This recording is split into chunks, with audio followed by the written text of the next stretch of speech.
We're starting. How is everyone? Hold it off. I'm great now. Thank you.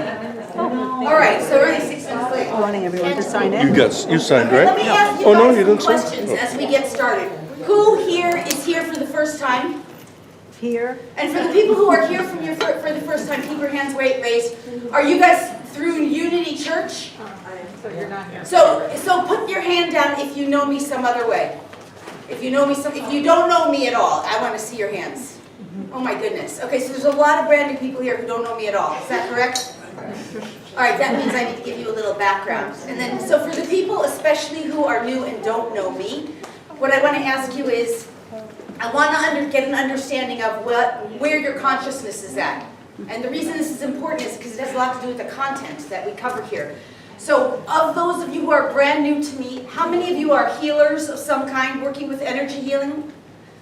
Okay, that's good. And of those who are new to me, how many of you may be psychic, intuitive, animal communicators, or some kind of using your intuition? Okay, good. And how many of you who are new to me would say, this is all esoteric and you don't know if any of it's real, you just heard it was good?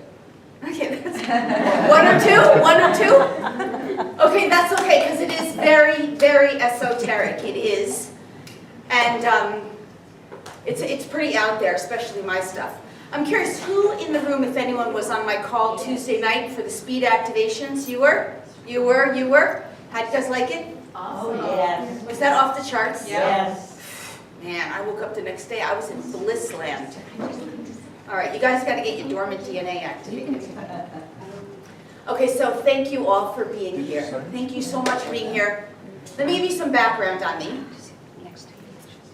for the people who are new. So, if you don't already know, my name is Lori Ann Spagna, and I am a channel, an intuitive channel, and an energy healer.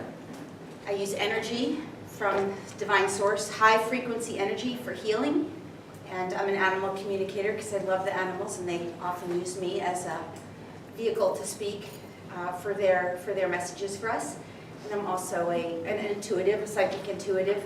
So I think one of my greatest gifts in the world is that I'm able to use information from the non-physical realm. And by information, come on in, have a seat, we just got started. From information, I mean all forms of information, not just knowledge or wisdom, but also energetic frequencies and vibration. So I access that from the non-physical and anchor it into the physical and help others to anchor it into their bodies, into their beings, and into their consciousness so we can all use it ultimately to elevate the frequency of the experience that we're having. Because as we elevate the frequency or the vibration of our experience, we all end up having much more desirable, beneficial, enjoyable experiences. Make sense? And just for those people who are brand new, just a little teeny bit of my background. Hello, have a seat. Hi.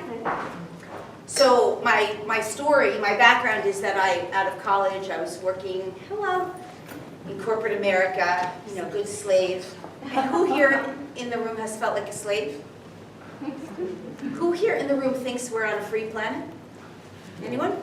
Honestly, be honest, do you think this is a free planet? It's not. We're not on a free planet. We're on a slave planet. And this planet has been controlled by outside, we could call them a negative alien agenda. Yeah. So they're basically using brainwashing techniques to actually convince people that they're free, and it's a free system, and everyone has freedom to choose, and freedom in this fake systems that are all set up and have been set up since before really our existence. We could go back in terms of linear time to the time of Egypt. We're not going there for today. But anyhow, I was a good slave, but I was miserable, and for 20 years I had it in my mantra, like I wanted to be of service to animals on a global scale. I didn't really know what that meant. I just thought I was going to be a dog trainer. And then what happened was my brother died of an unexpected drug overdose. And when he died, I started getting messages from him from the non-physical realm. And the messages were kind of like, you have another trajectory, you have to change the course that you're on because you're really going in the wrong direction in a big way. And I'm going to sort of help you to guide you.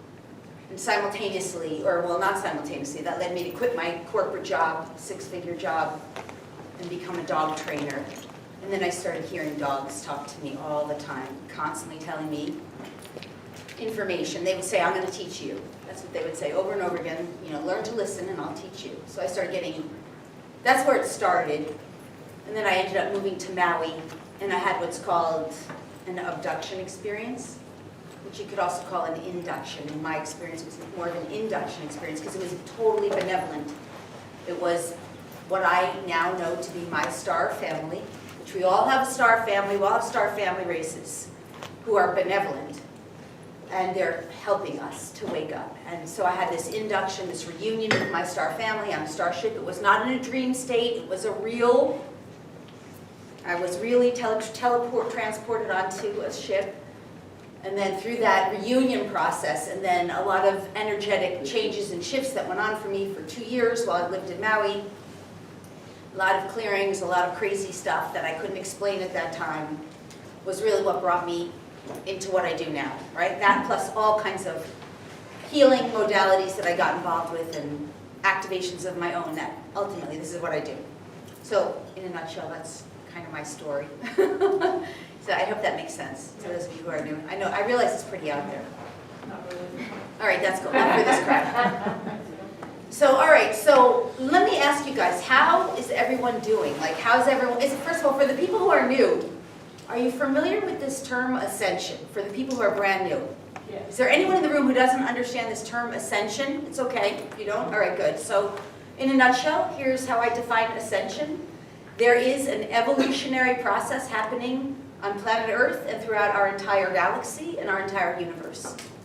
This evolutionary process is very real. We can see it happening economically, politically, physically. Our bodies are majorly changing. Emotionally, we're going through some major emotional upheavals and changes. Yeah? Can everyone agree with what I'm saying so far, even if you don't know what ascension is? Yeah. Spiritually especially. So all of planet Earth, geopolitically and environmentally, has anyone noticed in Florida how strangely bizarre the weather seems a little bit? Yes. Does anyone know what HAARP is? H-A-A-R-P? That is a function of why the weather is so changed. So there's weather control technologies being used as environmental warfare, and they're testing a lot of it in Florida. So, okay, so this is what ascension is for people who don't understand that term. Ascension is the evolutionary, the way I define it, the evolutionary shift that's happening planet-wide, which is designed to free and liberate humanity.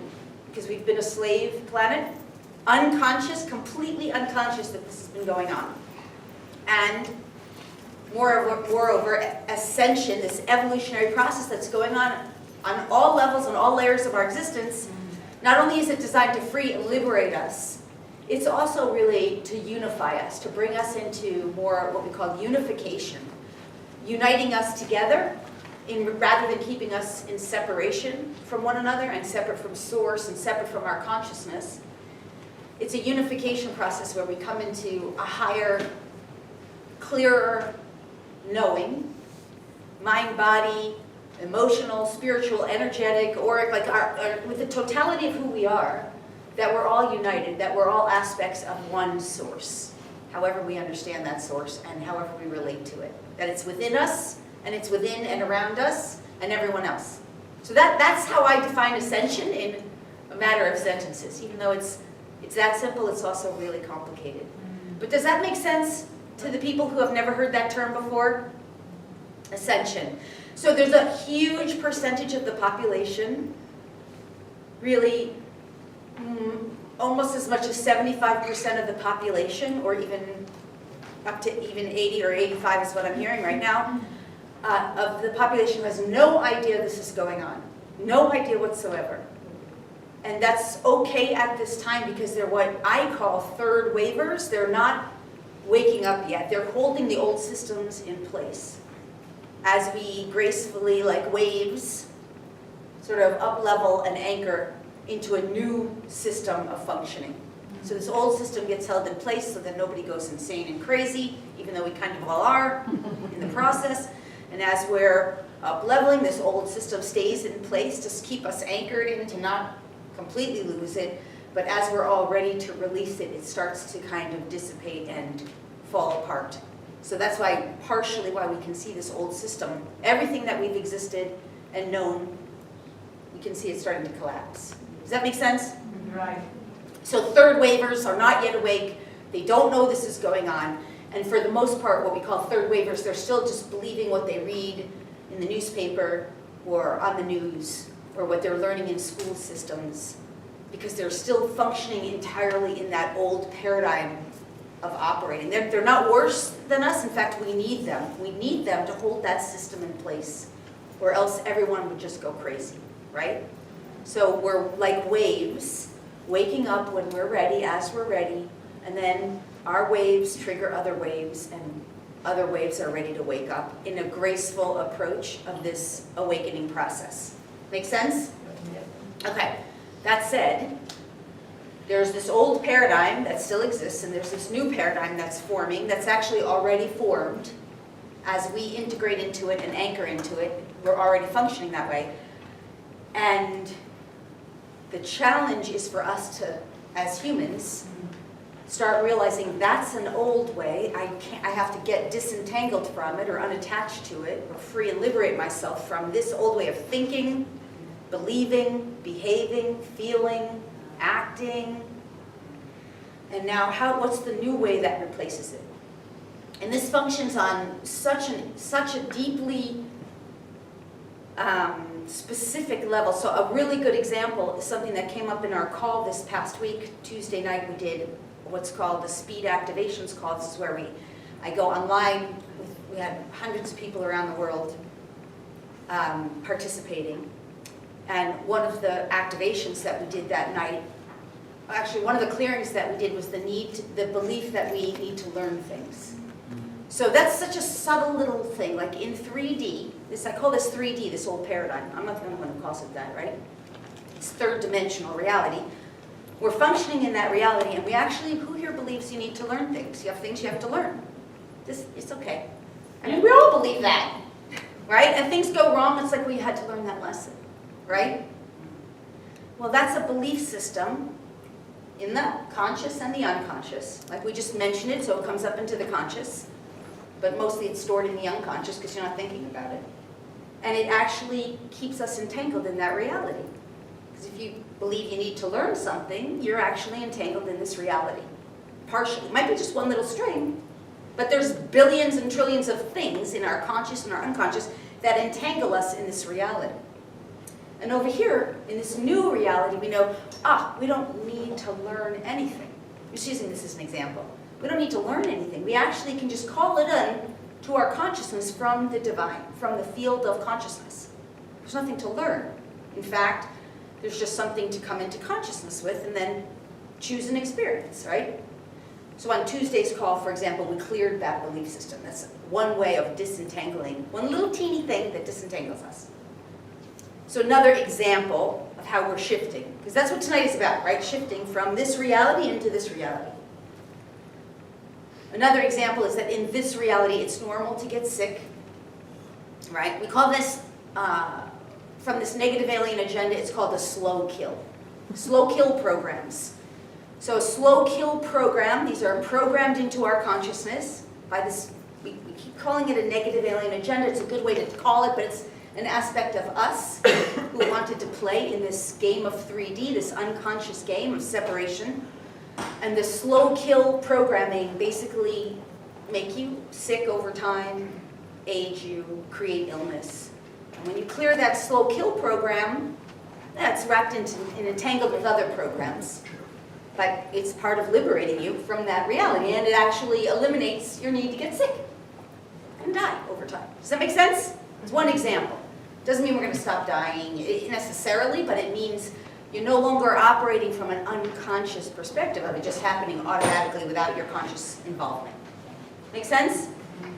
So that's another example. In fact, I'll just say a couple of the other things that happen on this. It's a speed activations call, and I only do them quarterly, but we also downloaded codes for, let me just ask because I don't remember even, our eternal being, the eternal being within us. Because the eternal being lives forever.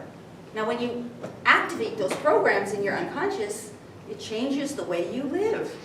Clears you of all those fear programs associated with death and dying too. So if and when you choose to die, so to speak, or leave your body, It's not because something terrible happened to you. It's because you're ready to move on and release with grace and dignity. Make sense? All right, so this is what we're shifting out of. This is just examples. We're shifting out of this old paradigm. We're shifting into a new paradigm. And the idea is we have to identify all that stuff that's happening in our unconscious that we're not even aware of. That creates dis-ease, disharmony, dysfunction, disillusion, misery, suffering, pain. That's the program of this reality that we're freeing and liberating ourselves from. Make sense? Okay. All right, so that's the overarching kind of concept of tonight and what we're here for. I think that makes sense. So, all right, so let me just ask Source if it wants to go in a direction. I'm going to leave it kind of more up to you guys because I just need to say something else real quick. So we've been doing these every month for the past 3 months. A lot of you guys have been coming back each time. For the summer months, I won't be here. And I'll be back, I think, either in September or October, doing them again, most likely. And the only thing is that if you want to know about this, you just need to be on the newsletter list so I can let you know when I'm coming back. Because like today, we had like 3 or 4 or 5 calls from people, like, are you going to be there? And all I can say is I don't have a full-time staff, so I can't call people back.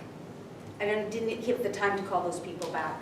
But it's on my Facebook, my social media. If you don't like, if you don't want to be on a newsletter list, you can friend me on Facebook. I announce it there. Or else if you're on my newsletter list, that's where I announce these events and other ones like the speed activations calls. And the other places, of course, on my website, I try to put everything under the events tabs, all right? Just so that you can stay in touch. Because we won't be here over the summer months. But okay, so with that, like, does anyone want to start with any questions or bring anything up that's a major issue for you right now, that you want some support, assistance, guidance, clarity, and we will do our best to bring through whatever comes through? I feel an overwhelming, I used to be like the Energizer Bunny, and now I just feel an overwhelming weight, and my energy level is just really low, Yeah, and don't really know what all that's about. yeah, okay, that's good. I mean, not good, but thank you for the clarity. And can you just tell me your first name? Mary, M-E-R-R-I. Mary, okay. So, by the way, who in the room has some kind of physical dis-ease or physical issues that you're working through? Like, it's good if you raise your hand so I can see. So because that's a good percentage. So when we're dealing with physical stuff, even that's an energetic. First thing I want to say is that in this new dimensional reality that we're shifting into, everything is energy. Over here, we haven't paid as much attention to energy. But in our new reality, we become conscious that energy is the currency of the universe.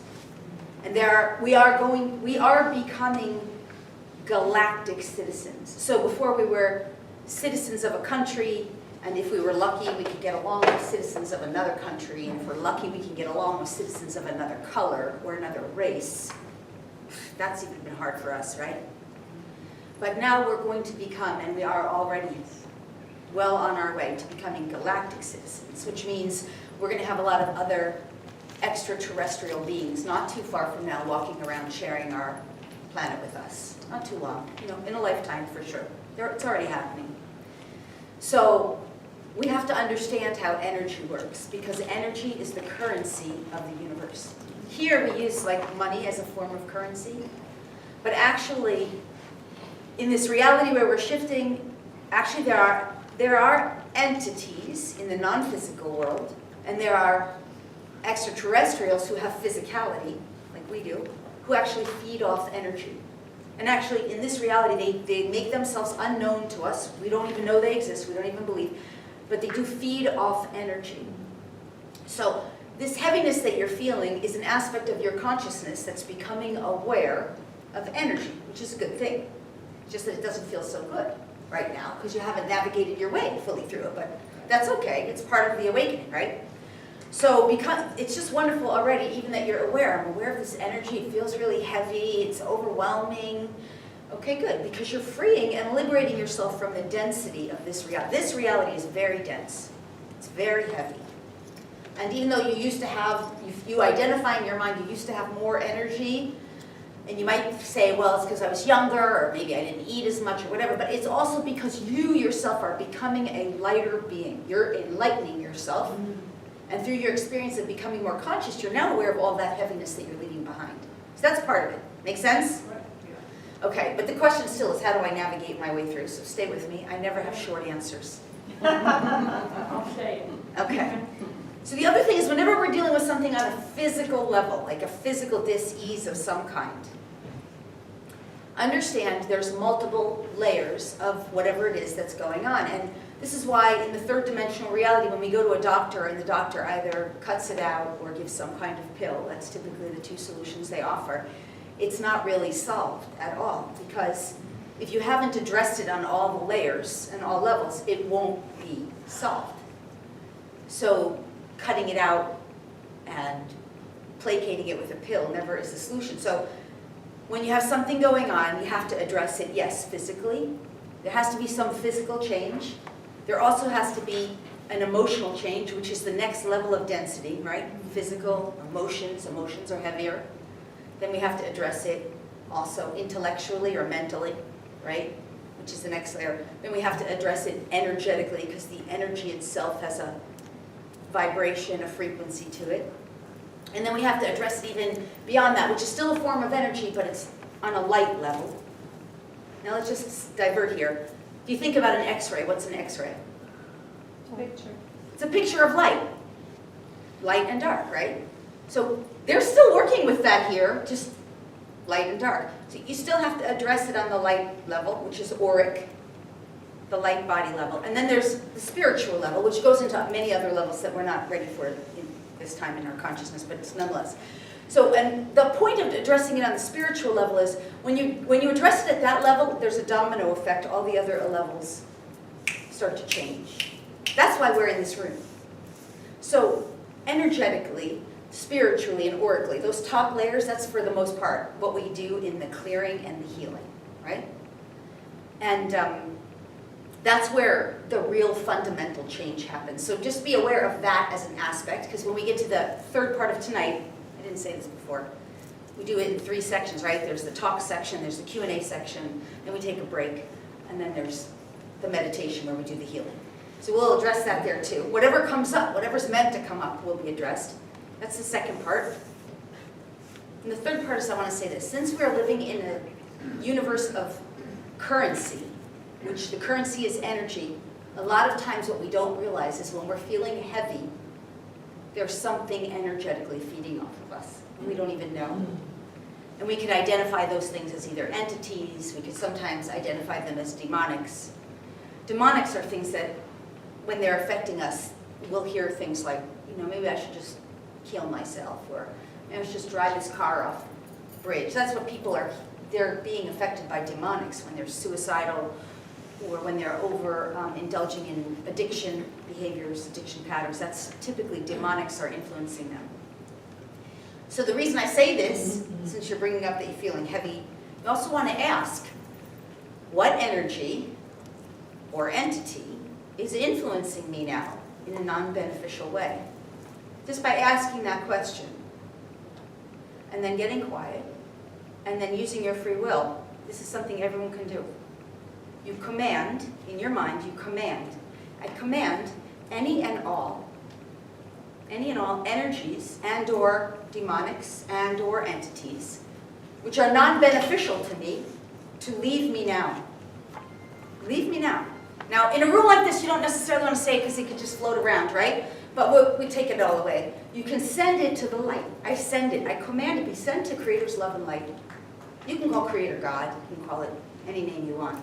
I tend to use that word, Creator. I send to the Creator's love and light to be transformed back into love and light. Now, if you think that doesn't work, that's okay. You don't have to believe it. Then, if you don't believe it, call in the law of intent, consent, and authority. It's a universal law.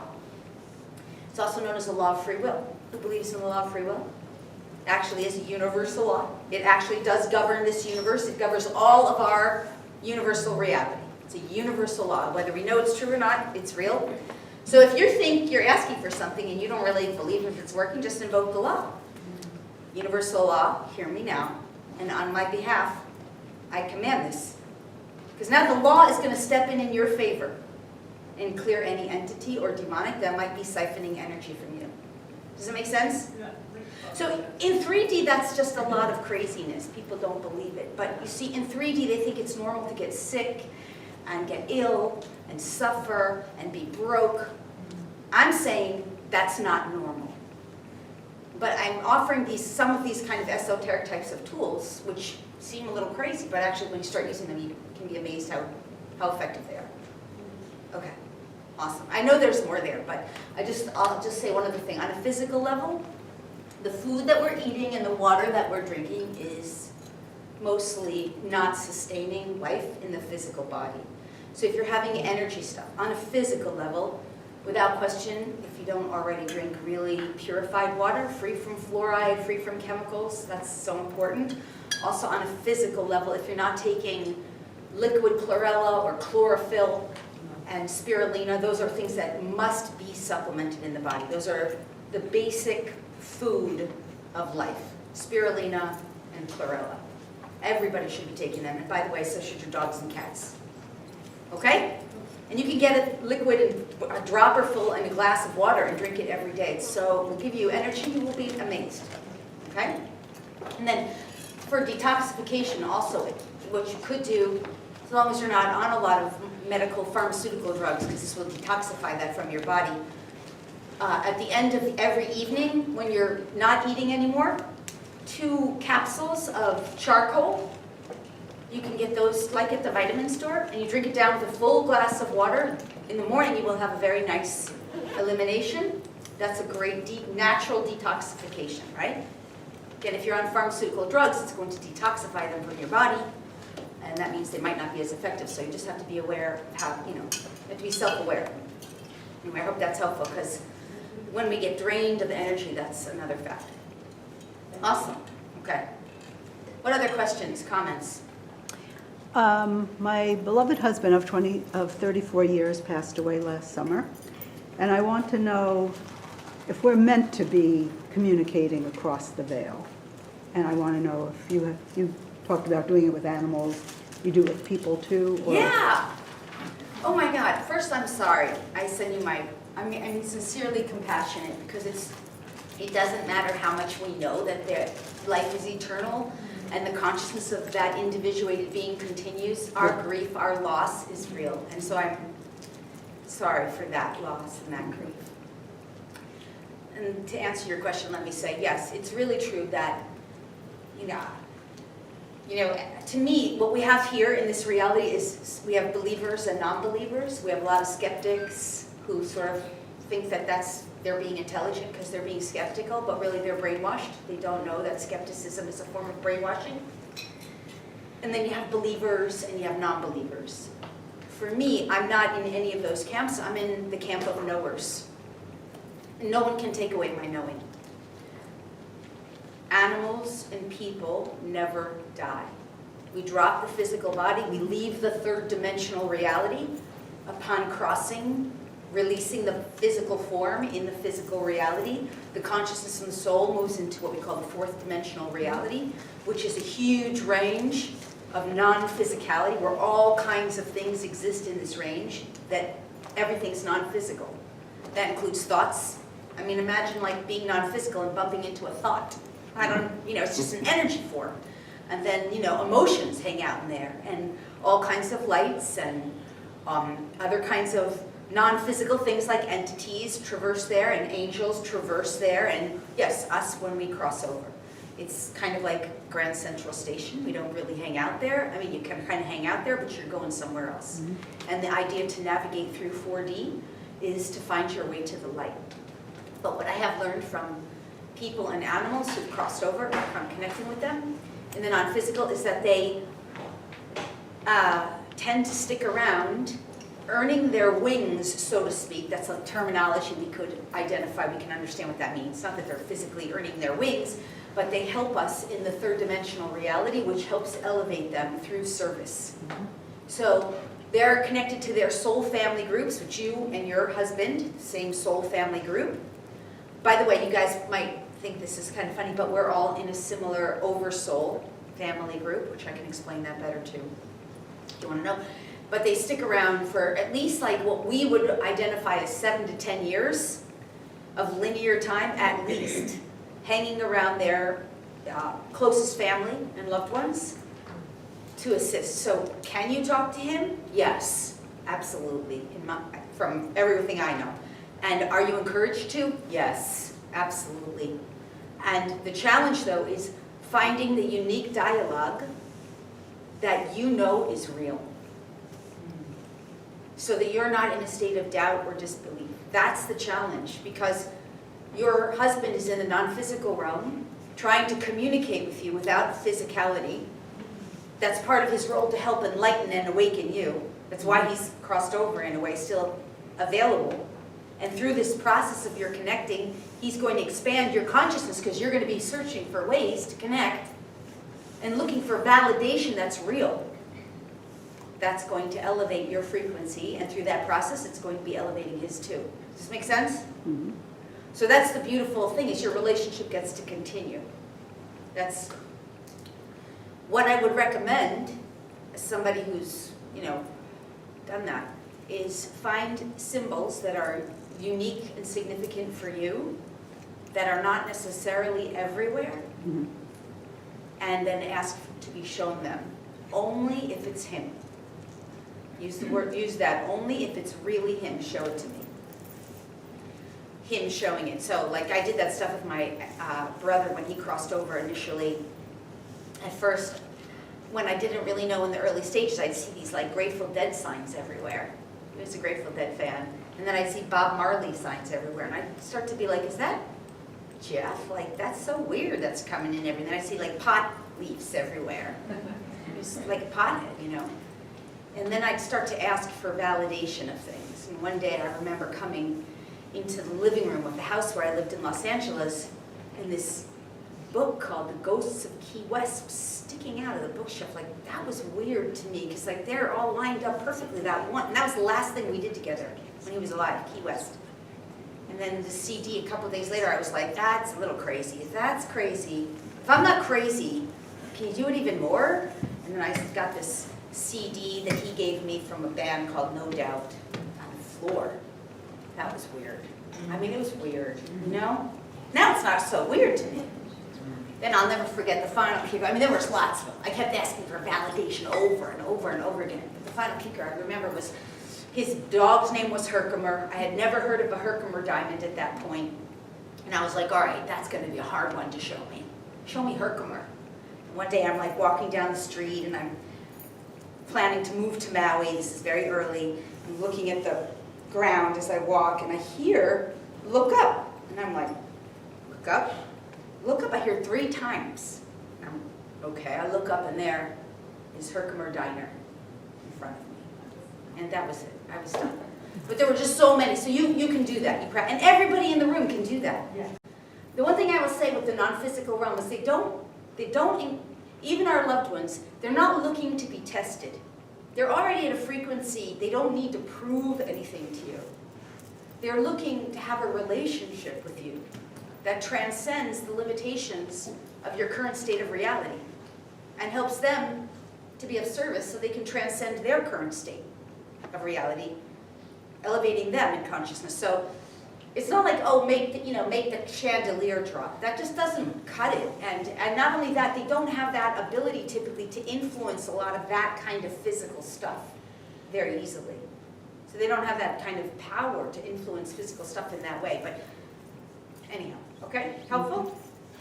Yeah, hard to think of a symbol that you wouldn't just see everywhere anyway that would be that specific. Well, you could always be So- asked to be shown one that would be very clear and obvious to you, Okay. that would light up like Okay. a light bulb.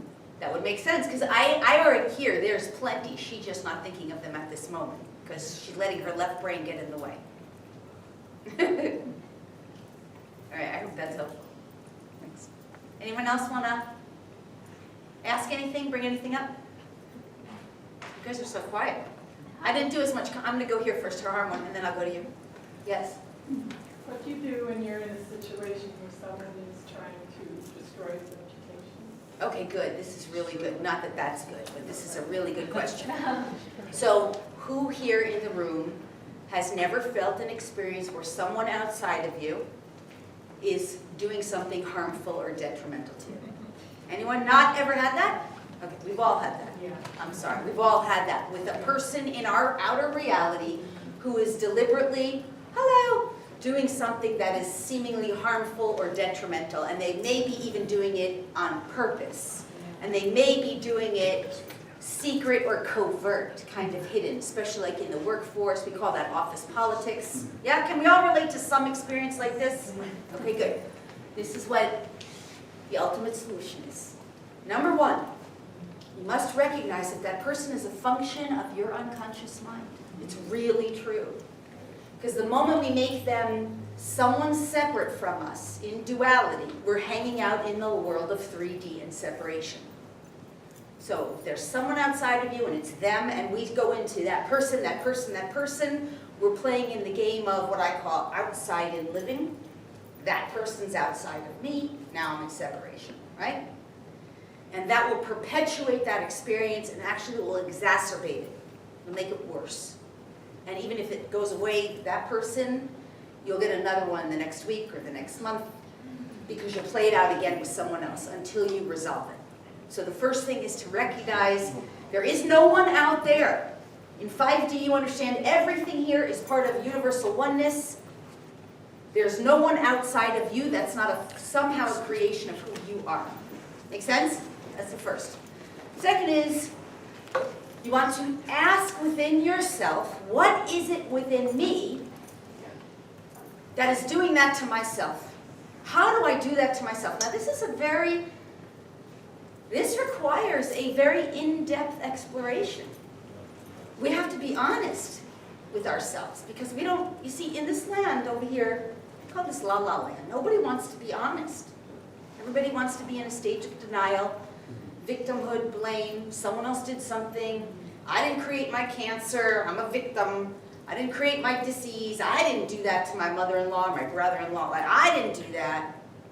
That would never be me. So then put yourself in the state of duality and separation, right?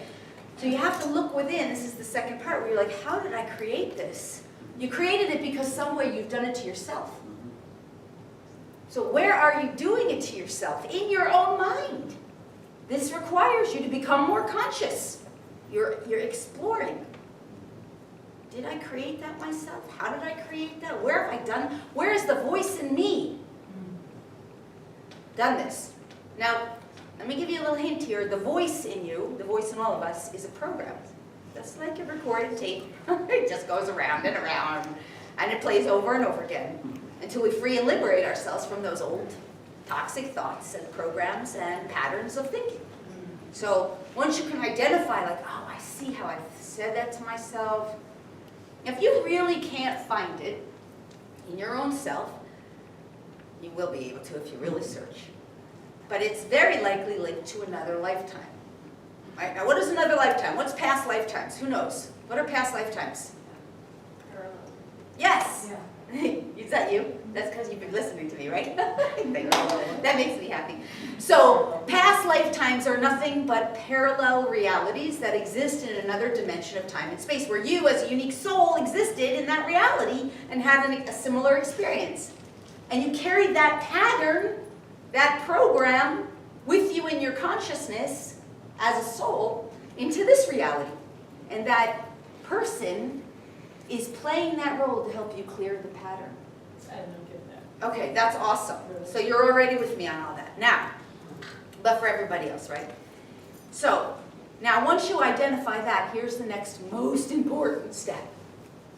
You want to ask in your consciousness and of the divine, how is this meant to serve me? What is good and right about this? And what are the gifts? What gifts are there regarding this experience? And please let these gifts be the gifts of the divine, because there's tons of gifts. There's so many gifts hiding behind and lurking in all these malevolent types of experiences, but we have to actually seek them, because we look at these gifts and we're like, oh, this is shit, right? We're like, yuck, who wants that? But somewhere underneath that haystack, is actually some beautifully wrapped present or presents. And then we get to determine what those are. Now, when you ask for those gifts, what are the gifts that I meant to receive? What is the highest, I always say, what is the highest, clearest, purest consciousness regarding these gifts? Let that consciousness become my consciousness so I can see these gifts, so I can perceive them, so I can be aware of them, so I can bring them into me. Because when you receive the gifts and you really get it, that's when you start having, oh, I get it. I get it. Oh my God, I totally get it. And then you're like, thank you. Once you go to thank you, oh, thank you. That's when you realize, I don't need this anymore. It's done. It served its purpose. Make sense? Yeah, and I'm there. Just, yeah, almost there. Okay, and I want to say one last piece about this. When you're going through this process, you understand it's not something that happens in 5 minutes. So part of the mass brainwashing in this reality is that you should be able to take a pill in 5 minutes, everything should be solved for you. That is brainwashing, and at major scale happening. It's part of the slow kill program too. Because every time you take a pharmaceutical drug and a pill, you're slowly killing yourself. Really true, sorry to say. I'm saying you, but it's just the consciousness here, right? So the idea is, oh, you should get it the moment you ask. It doesn't happen that way. I have sometimes challenged with the non-physical realm for weeks on topics. I'm still waiting for an answer! I don't understand this yet! So you have to understand it's going to happen in some kind of divine timing. It doesn't have to be that. That's my journey, right?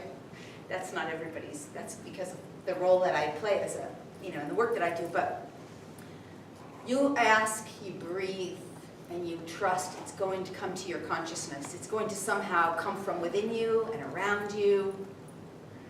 And then you're going to have that awakening. Make sense? Is that helpful to you guys? Relationship stuff. Okay, you had something. Yes, earlier you mentioned about the weather issue, I forget the word. but- Weather technology, Yes, weather can control. you elaborate and explain how, for instance, here in Florida, we have people existing in 3D and in 5D, and how, depending on whether you're existing in your consciousness, you're affected by it or not. Yes. Any Yeah. examples? Yes, that's an awesome question. Okay, so let's use Florida as an example. What's the It's question? hurricane season's coming. We're talking about weather control technology, and how what we experience with the weather is related to our consciousness. Now, a perfect example is hurricane season. So in Florida, hello, come on in. Come on in. In Florida, we have hurricanes, and there's a huge mass of the population here who has experienced painful situations and circumstances with hurricanes in the past, yeah? And so they're carrying around trauma in a memory that's stored up in their consciousness, some traumatic memory from a previous hurricane type of experience. This is just an example of what. So then they hear another hurricane's gonna come, and they're programmed, because their 3D consciousness believes that what they hear on the news is real. And they're being told and manipulated, oh, it's gonna be the worst Hurricane 5! Buckle down, go buy up everything you can buy. Buy up all the water, buy up all the food, clear out the groceries, fill up your bathtubs, fill up your gas tank, get some extra gas. Now, of course, that all puts money in pockets, right? There's a manipulation going on there. Oh, we should do guns. Bring up the guns. So, those people are functioning from a consciousness that are so unconscious. We're not criticizing them, we're learning. We're grateful to them, because we are them, they are us. We're not in separation. Those are aspects of us. That is us. We've been in that reality. So there's no better or worse here. We're just all learning, growing, evolving. So, but in any case, that frequency is giving power to outer authorities. That's one of the programs. An outer authority has power over me. I consent to an outer authority. I don't trust my own inner knowing. Plus, there's another program going on there, at least, of a trauma from the past where hurricanes or some other weather distorted or destroyed us. So they're operating from a fear-based approach. Does this make sense so far? Now, you have another person, like, for example, someone like me, who has gone through the last hurricanes. And I mean, I remember when Matthew came and I heard immediately, much ado about nothing. And the moment I heard that, I was like, oh, it's going to be nothing.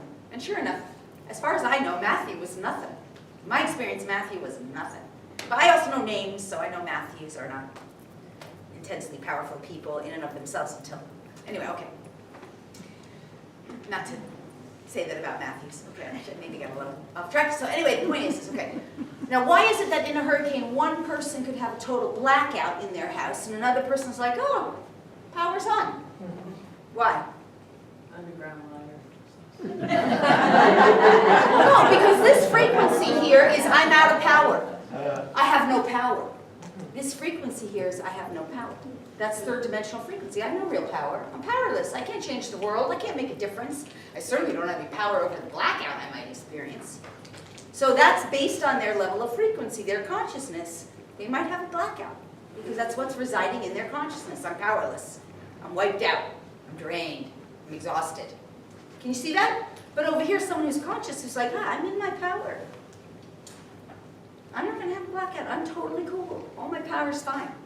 So last two, what was the last hurricane we had also? Irma. I was like, I'm on a telesummit that day with like Southern Florida people. Was anyone on my call that day? We did like a healing for Florida. You were on that? We did a meditation. We did our best to push the, to use our consciousness to push the weather off into the Gulf because it was on the West Coast already, and to keep it clear. And you know what? In my experience, nothing happened. For me personally, I know I don't have control over someone else's consciousness if they're choosing to have an outage unconsciously. But can you see how coming into your consciousness and clearing out that unconscious programming of I'm powerless, I have no control, I'm a victim, outer authority has control over me, I can't control the weather, that's going to anchor you into one reality, whereas this is going to anchor you into another reality. Make sense? Yeah. This is why consciousness matters, because as you become more conscious, you start to realize how much power and ability you have to change not only your reality, but the reality for the collective. You have influence. Does this make sense? I don't want to give another example of this. I know I said the guidance, but there was something else that came into consciousness that was meant to be said. What was it? She was talking about the hard weather here in Florida, the initial question. Are you Weather insinuating that they manipulation? put chemicals up in the... I'm not insinuating that. I'm telling you flat out. There are chemicals in the sky, but that is not HAARP. Those are called chemtrails. Okay. And chemtrails are being dropped from the skies. It's massive in Florida, unfortunately. Big cities is where it's worse. And those chemicals are designed to block out the light of the sun, which for those of you who know the speed activation calls that we do and the DNA activation calls that I do, those I do by webinar, those are designed to awaken our dormant DNA. And we work with, a lot of times, light codes from the sun. So this negative alien agenda that we've been talking about knows that the sun is the key to is part of the major key to all of our awakening. So, and they're reptilian based. What is a reptile? Well, they're cold blood. They can't handle the sun. So they put that reptilian programming in us. So they're fear-based agenda, afraid of the sun, the light of the sun. The light of the sun is what awakens us into this reality, part of it. So those chemtrails that's one part of it. Another part of the chemtrails stop the DNA from activating, yeah? And to keep people only with 2 strands of DNA. So if you can activate your DNA beyond the first 2 strands, which we all know. How many strands do we have? Bless you. How many? 12. At least 12 in the physical that we're aware of. Way more than 12, by the way. Way more than 12. But those are etheric. So science doesn't know that we have them yet. But you start to know when you activate your DNA, you know you have more than 12. 144, 244, 333, and go on. All right, so that's the chemtrail thing. But understand from a mystical, esoteric point of view, the chemtrails, toxic thinking.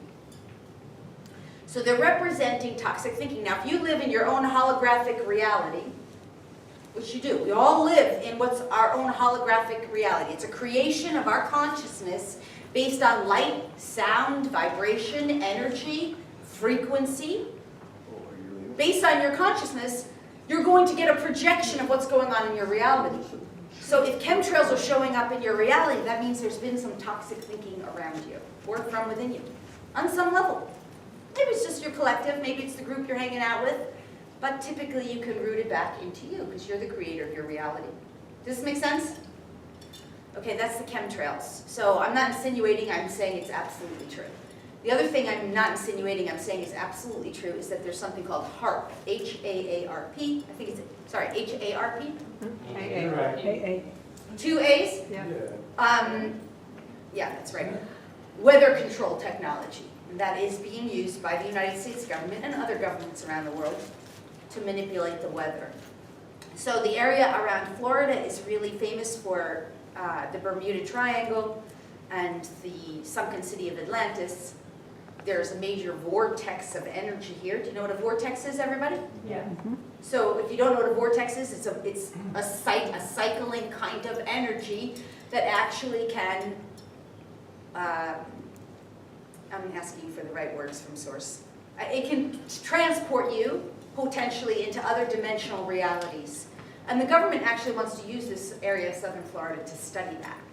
So they're using HAARP to affect the weather, to create certain patterns of what they want here so that they can either vacate people, evacuate people, use the area, claim the land, or something similar. Some of that part, you know, I cannot validate that information because it's not necessarily on the web. I asked, why are they using HAARP in Florida? What's going on? And that's what I got from consciousness.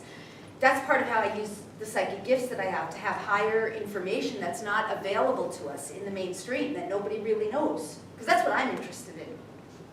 So I want the truth of those kinds of things. So if you're vibrating it in 5D and you're here in Florida, are you going to be affected by that? Mm-hmm. Should we leave? Should we stay? What do we do? That question is a Here. fear-based question. Fear. That's a That's why fear-based we're- question. Yeah. No, this is what you're still playing in the, can you remind me your name? Because I know your face, but I don't. Elena. Elena? Elena. You're still functioning, that question in and of itself, and there's no wrongness, we're all learning and evolving, right? Is not only that it's fear-based, it's functioning from the outside reality as control over me. That's not true. That's not true. The outside reality does not have control over you, except that you're giving it power to have control over you. So the issue is where is my frequency, my energetic being, my consciousness most at peace, happiness, joy, love, and fulfillment? Where do I feel happiest and most fulfilled? And wherever that is, that's where you shall be. And in that energetic state of peace, happiness, and fulfillment, that's where you're meant to be. So then the outer reality is only going to be reflecting your vibration at you. Because in the fifth dimensional reality, that is the truth. It's the truth over here too, they just don't know it. So over here, it's, oh my God, I might be a victim of this. Oh my God, and so you are because you created it.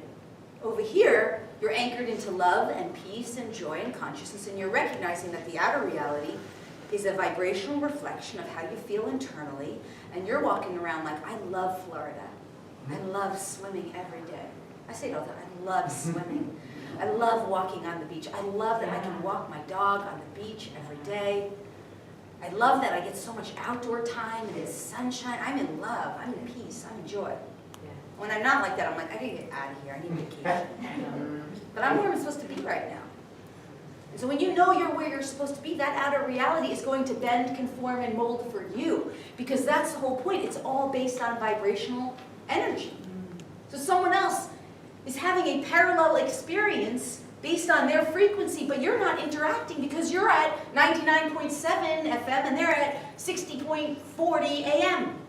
The two don't meld.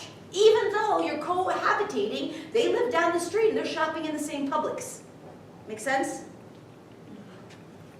This is very important when you understand this about timelines. Most people don't understand timelines. So you get some famous person standing up and giving you the story of a timeline. They don't use that word. They tell you, the world's about to collapse. Oh my God, I'm in with all the global elites and they're all storing up their money and you better be prepared because the next big one's coming. Oh, this is a better one. Your astrologer gets on Anyone got this one going on? Your astrologer's like, you're a Taurus. You better watch out. I do this too, but I'm just, you know, like, oh, Tauruses are going to have this issue going on.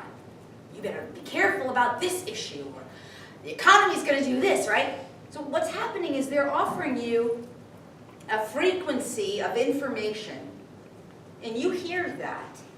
And if you've got some kind of energetic opening, I'm going to use that, to that, or some kind of energetic weakness or vulnerability that you're not conscious of, you hear that, and you're like, oh my God, I better stock up, or oh my God, what's going to happen, right? And you're now hooked in. You're corded into that reality. Does this make sense to everybody? They've offered you a vibrational range. Now, this is what's called a timeline.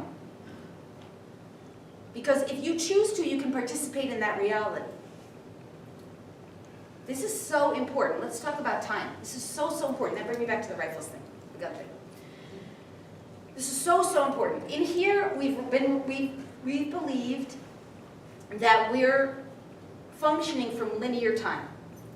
Right? What's linear time? Today, tomorrow, yesterday. Today, tomorrow, yesterday. Monthly calendar, annual calendar, future, past. And so you, as a unique being, your person's name, like for me, Lori Spagna, I'm like growing up, here's my story from my history. And then I grow up some more, here's my story from my teenage years. Here's my story from my young adult. I'm taking my story with me on my linear journey. And then before you know it, I'm 60, and I'm still pissed off at my mom and my sister because I haven't, I've taken that story with me through this linear experience. And, I should have made that decision, I should have made that, just whatever. Shoulda, woulda, coulda. That's what humans do in this reality, right? In this reality, we become conscious of the higher truth of time. So time does not really exist except for it's a concept in the fourth dimensional reality. Concept, right? Concepts exist in that non-physical realm, and that concept is embedded into us like a program. And in separation, that's another form of separation. Today to tomorrow. There's a separateness from it. This week from next week. That's separation, right? Who in the room has noticed time speeding up? Oh, yeah. It is. Isn't that a fun game? Yeah. And that's because the third dimensional reality of separation is collapsing. And we're melding in with the fourth dimensional reality of concept, non-physicality. Wow, 24 hours isn't what it used to be.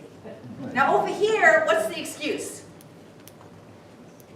The excuse is, I'm getting older. Oh, when you get older, time change. What is that? It's like the ridiculousness of how people will manipulate their own minds when they don't want to be conscious. No, that's not what it is.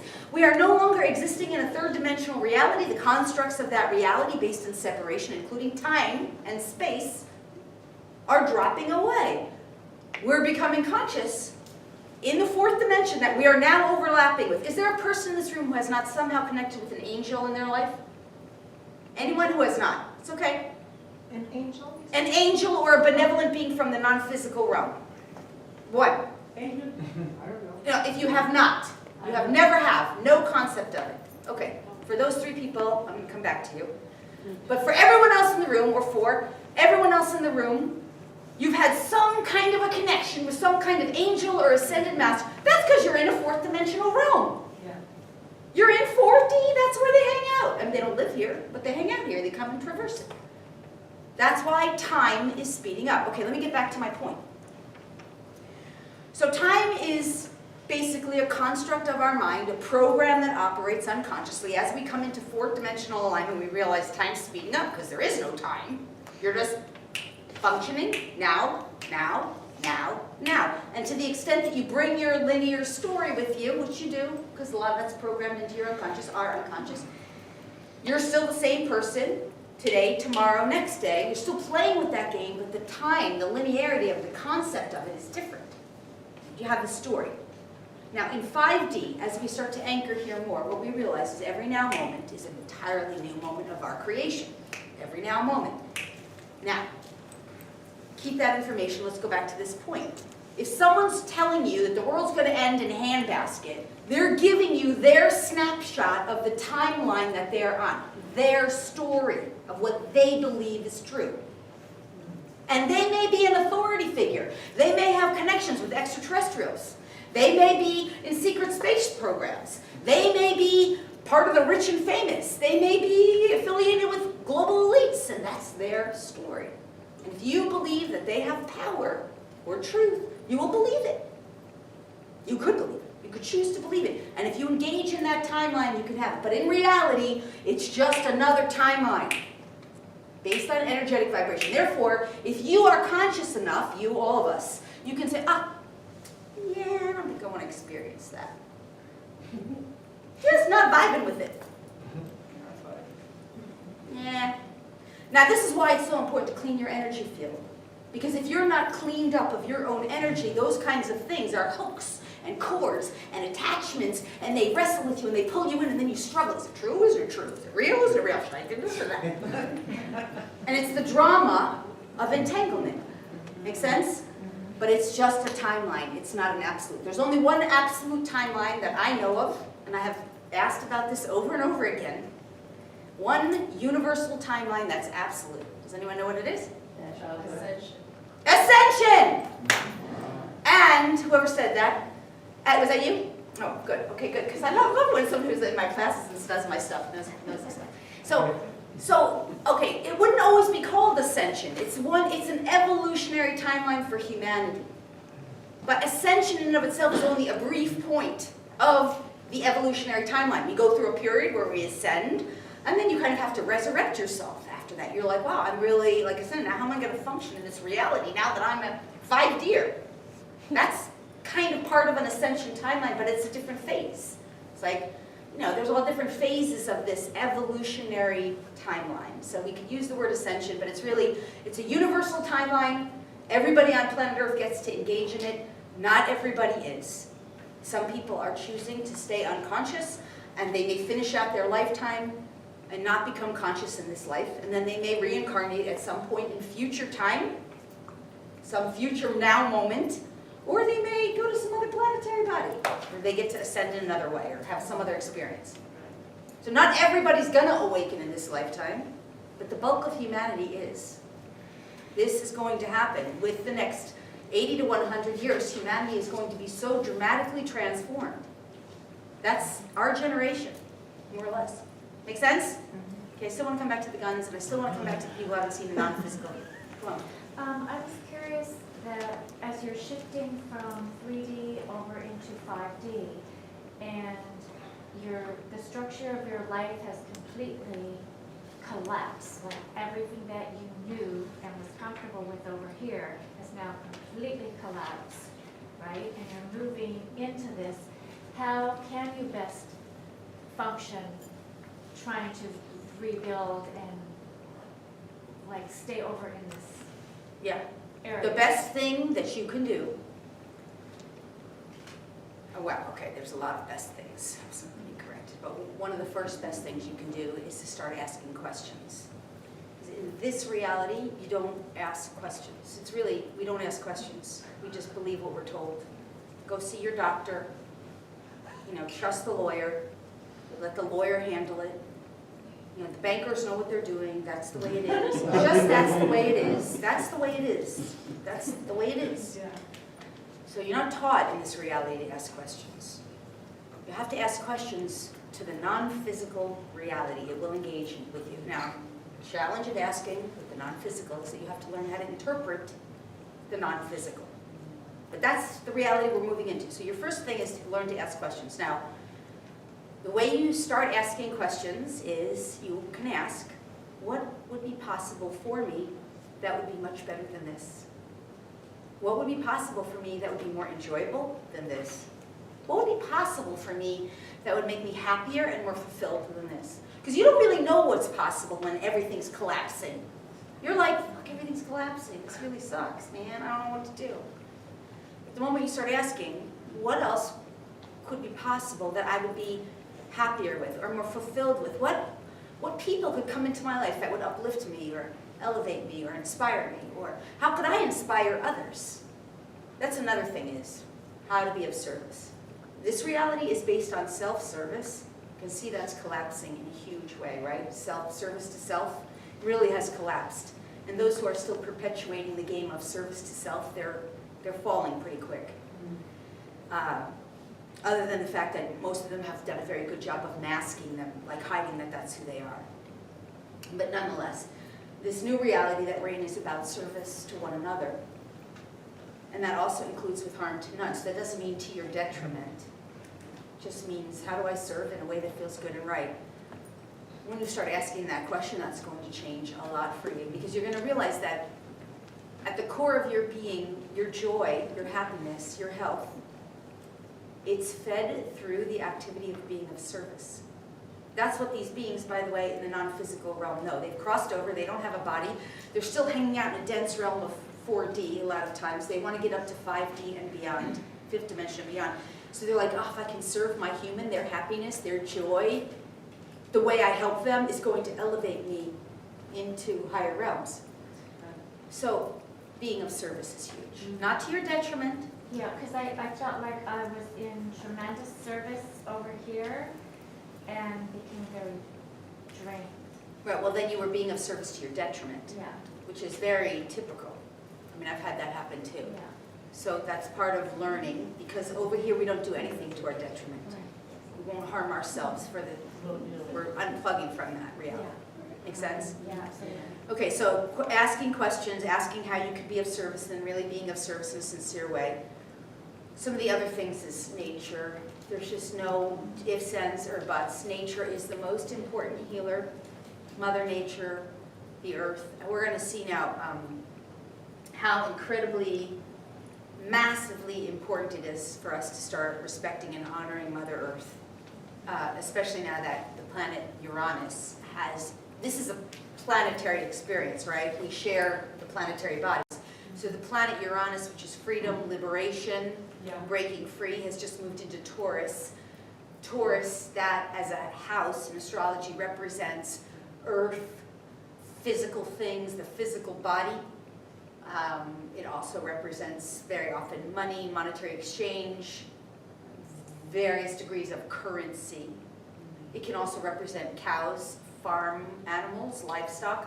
So we're going to see a lot of change over the next 8 years in those areas. And one of the massive changes, it's very easy to predict, is that we're going to really decide whether we choose to care for our Mother Earth. And if we don't, those beings who aren't, Mother Earth will gently, lovingly, benevolently, or somehow or another get them the F out. She's not going to tolerate it anymore. So I once had a conversation with Mother Earth. This is fascinating, then I'll finish off with what I'm saying. And she said, I know the vibrational footprint of every being who exists on me. And she said, in order for them to anchor into the 5D reality and beyond, you know, once you anchor in 5D, you can get anywhere.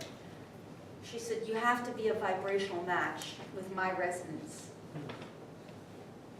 And I asked, well, what about all the people who aren't there? She says, they're not going to continue on this journey. They're just being extended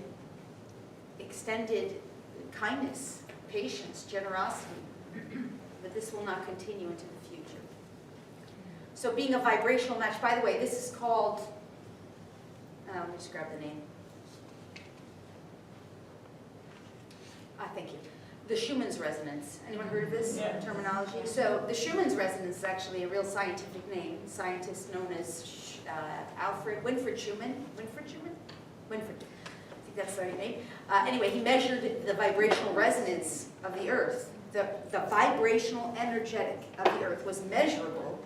And in the early, I think it was 50s when he started, maybe it was 40s, 50s, it was as low as like a 7.8. And now it can still be measured. This is, again, scientific measurement. And now it's 38, 48, and in some areas of the planet, 78. You have to be in vibrational harmony with that to continue to exist into the future. So anyway, just to finish up with your question, nature.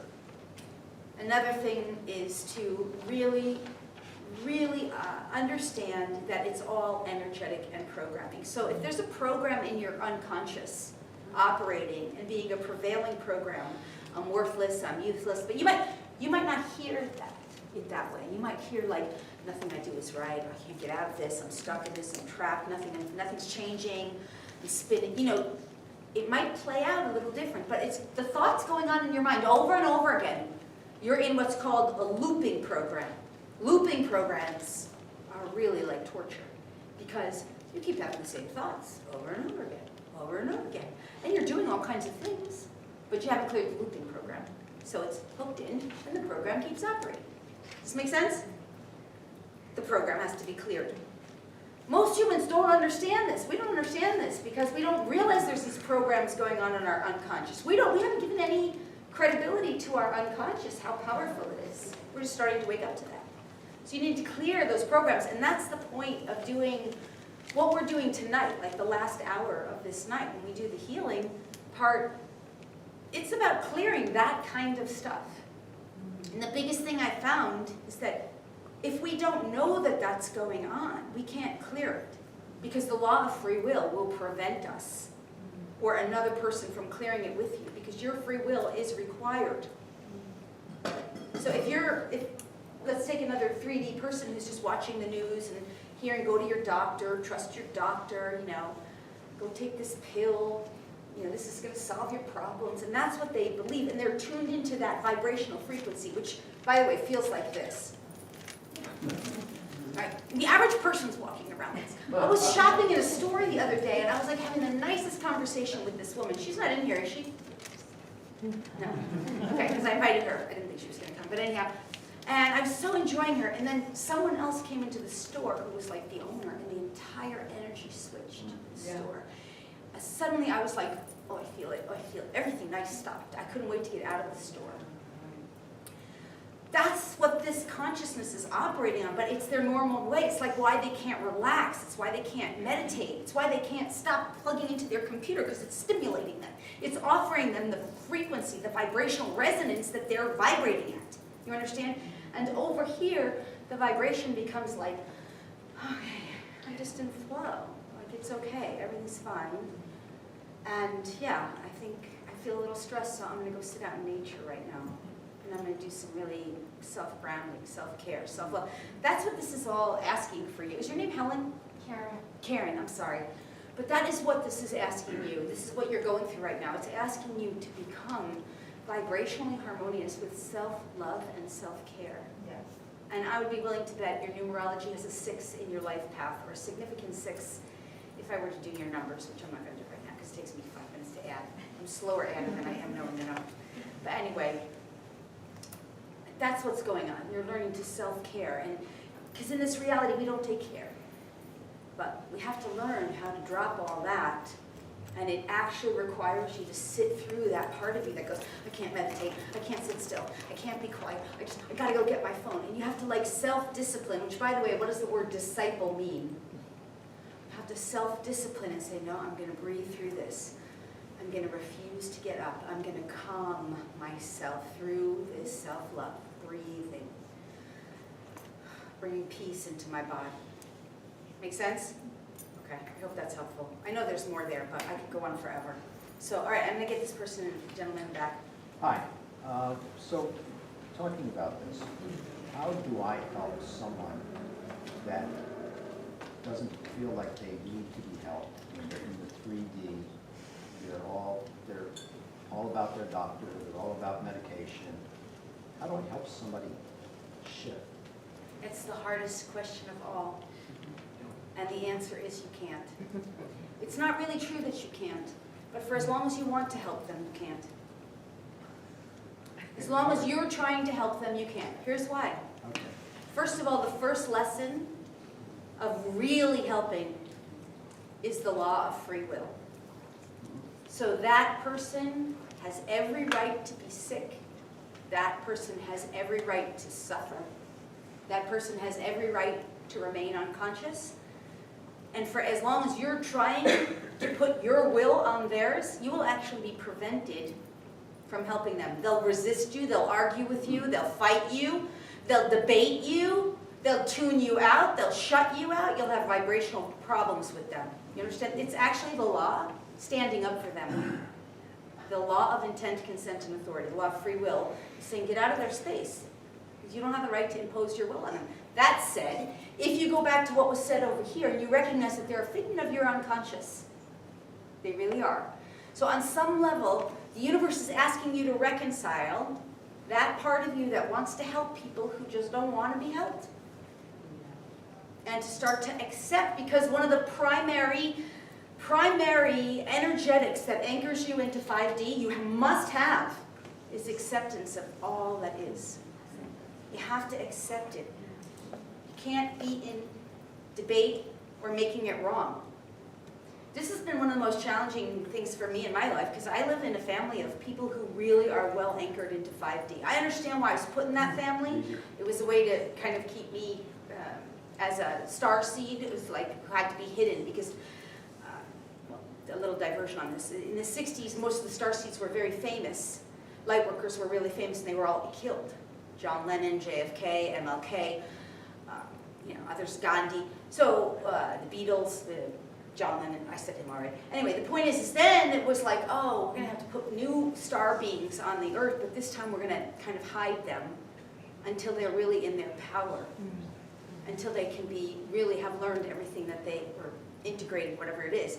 Anyway, the point is I was kind of like hidden in a family like that, and my whole life was like, I want to help, I want to help, I want to help. And I finally stopped trying, and that's when I realized how much power I had to change their reality. But you won't learn that until you first come into the acceptance. And the thing is, it's not just acceptance, it's what that person really wants, is to be so loved and accepted, wounds, illness, and all, flaws and all. So if you can allow yourself to embrace their choice, to love them and accept them, and then to do the inner work within yourself, to recognize that person is actually teaching you acceptance and unconditional love, I can see the resistance coming up in our conversation. It's not so much a resistance, it is, I allow people to be who they want to be. I want to find a way to try to lift them out of what they're doing. Okay, well, you need to watch this video when it comes on YouTube Okay. and re-listen. All right. Okay. I will say I that what understand. happens is as we elevate out of that that's an entanglement you're in, because you're not even, I don't think you're quite seeing it, right? But that's okay, Right. we all go through that, this happens to all of them, because we care about our loved ones. And as we wake up, we want to share that with our loved ones, because we know that it's good stuff, right? We want to help them. And it's very beautiful. That's coming from a truly caring place. But what happens is as we release that kind of attachment, and we start coming into our own internal power within us to work with energy, and we work with that aspect of ourselves that is having that experience with the person who's resisting us helping them. We transform that. We start to realize from the energy within us, we have great power to help others. But it's kind of like you can't get there, to that state, without going through what you're going through now. I can't just hand you, here's how you help them. You want me to tell you? Activate your DNA, clear all your shadow stuff out, become a healer, align with source, clear all your egoic programs out, and now you can do it for them. You will be able to if you stay the course. Okay, I hope that's helpful. No, thank you. I'm going to go here. Hopefully I'm going to ask this the right way. To go, I guess, to kind of piggyback on this question, can you do the same thing with animals? Like, Animals are a lot easier because the animals that you live with are with you by sacred contract and agreement. So are the people in your life. But they have less of an internal free will, in the sense that they do have free will, of course they do, but their free will is so energetically aligned with your free will. So they're always going to be reflecting your frequency, your vibration, your free will, not in as much polarity to it. So when we're talking about another person, very often they're going to polarize, right? This is a polarizing, there's a law of polarity, and it governs third dimensional reality. It's one of the major laws that governs that reality. Things will polarize, right? All the laws govern all of our reality. You got to know the universal laws. But nonetheless, with humans, we tend to polarize with stuff. Not always. When we don't, we call them like life mates and partners, until we polarize, and then we're breakups and divorces. But nonetheless, our animals don't polarize as much. They tend to be the same frequency. So as you change your own internal dynamic, the animal's going to reflect that change as well. And is that But if you're- everybody in the house? Like, so the whole family would have to do that?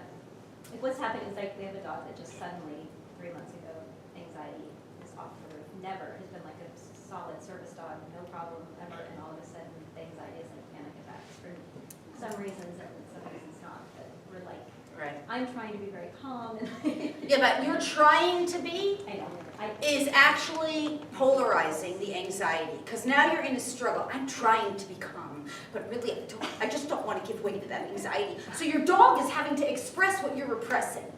You're in a polarized force now with your dog. Don't embrace your anxiety. What is so bad about anxiety? What's so bad about it, I'll tell you what's so bad about it, is how much we are resisting it. If you just when you go home tonight, or sometime in the next week, and anyone in the room could do this, whatever your illness or ailment is, embrace it. So sit there and be like, anxiety, come on, anxiety, come on, I want to feel you, just bring it all up, come on, anxiety. Have your little flippings, your floppings, whatever it is, stop repressing it, let it come out, just let it express through you. And as it is, just welcome it like it's your best friend that has been trying to make friends with you forever, that you've been repressing, denying, and as you're going through it, and make any mouth sounds or noises, let it out, and before you know it, it will be gone. And by the way, if you do it and say, Source, as it's coming through me, take it away. Just take it away, transform it into love and light. I send it to God, transform it into love and light. Let it come out of my body, whatever it is. Make friends with your anxiety, and then before you know it, it's gone. Your animal is just trying to express what you're repressing. Yeah. Connie's got a good laugh there. she already told me this. That's awesome. All right, I have a question over here. I'll come to you right afterwards. Yeah, go ahead. Okay, when you were taken up, what was the meeting about, and were there other people there with you that were brought up to have a little conference? There were no other human people. It's a really bizarre kind of experience that's sometimes hard to explain, but I will tell you, I was in one of those rooms with those kinds of beds that look like massage tables, and there were cameras everywhere. And I remember like waking up and being like, what the F? But I had total free range of movement on the whole ship. And there was, every time I'd walk up to the door, like sort of like Starship, the room, Starship, what's that? Star Trek, the doors would just open and I'd be able to go through. They just open. And ultimately I found myself with this woman who was a motherly figure, and she said, you know, you're one of our children. And these are all our other children. There was a stadium full of children. And she said, you know, we're here to reunite, and you are receiving, I didn't know as much at the time, but effectively, and it's all telepathically, you are receiving codes of awakening. It wasn't those words at that time, but that's what it was, that are going to help you to help humanity. And what I would get is downloads. I can only tell you there were major what I call downloads. You know, almost like a Morse code going into my consciousness, like major downloads. And I would ask over and over again, what is this? What is this? And I'd always get, you'll know when the time comes. And what I eventually realized is that it was codes within the DNA and codes that would help me to awaken other people's DNA, because all of this stuff is stored in our DNA. And also one thing I also became aware of, I mean, there were different extraterrestrial beings that are my star family lineage of different galactic origins, not just one. But I also know there was a lot of crystals involved and crystal exchanges, and that those crystals that were energetically, in a way I could use the word implanted in me, they stored up crystalline consciousness, which is what we're awakening. And that's a huge part of the activations that I do that are on the webinars. We do crystalline activations, and I get to explain them a little bit better there for the people who participate. But that's the short story. I remember at one point saying, I want to go home, and I was transported very quickly into back to where I was, my house. Yeah, I was going to get her next, but I'll get you. Okay, then I'll go. Thank you. I dreamed about that, but it was a dream. Okay. And they told me it was many, many years ago, it was laser was the answer. Laser. So you had some kind of connection with a non-physical being or a group of beings who for you symbolized a star family, Yeah, and they gave you information about laser technology, yeah, and that was helpful to you? Yes. Okay, awesome. Yeah. Thank you. Yeah. I mean, it's actually quite easy to connect with these star families.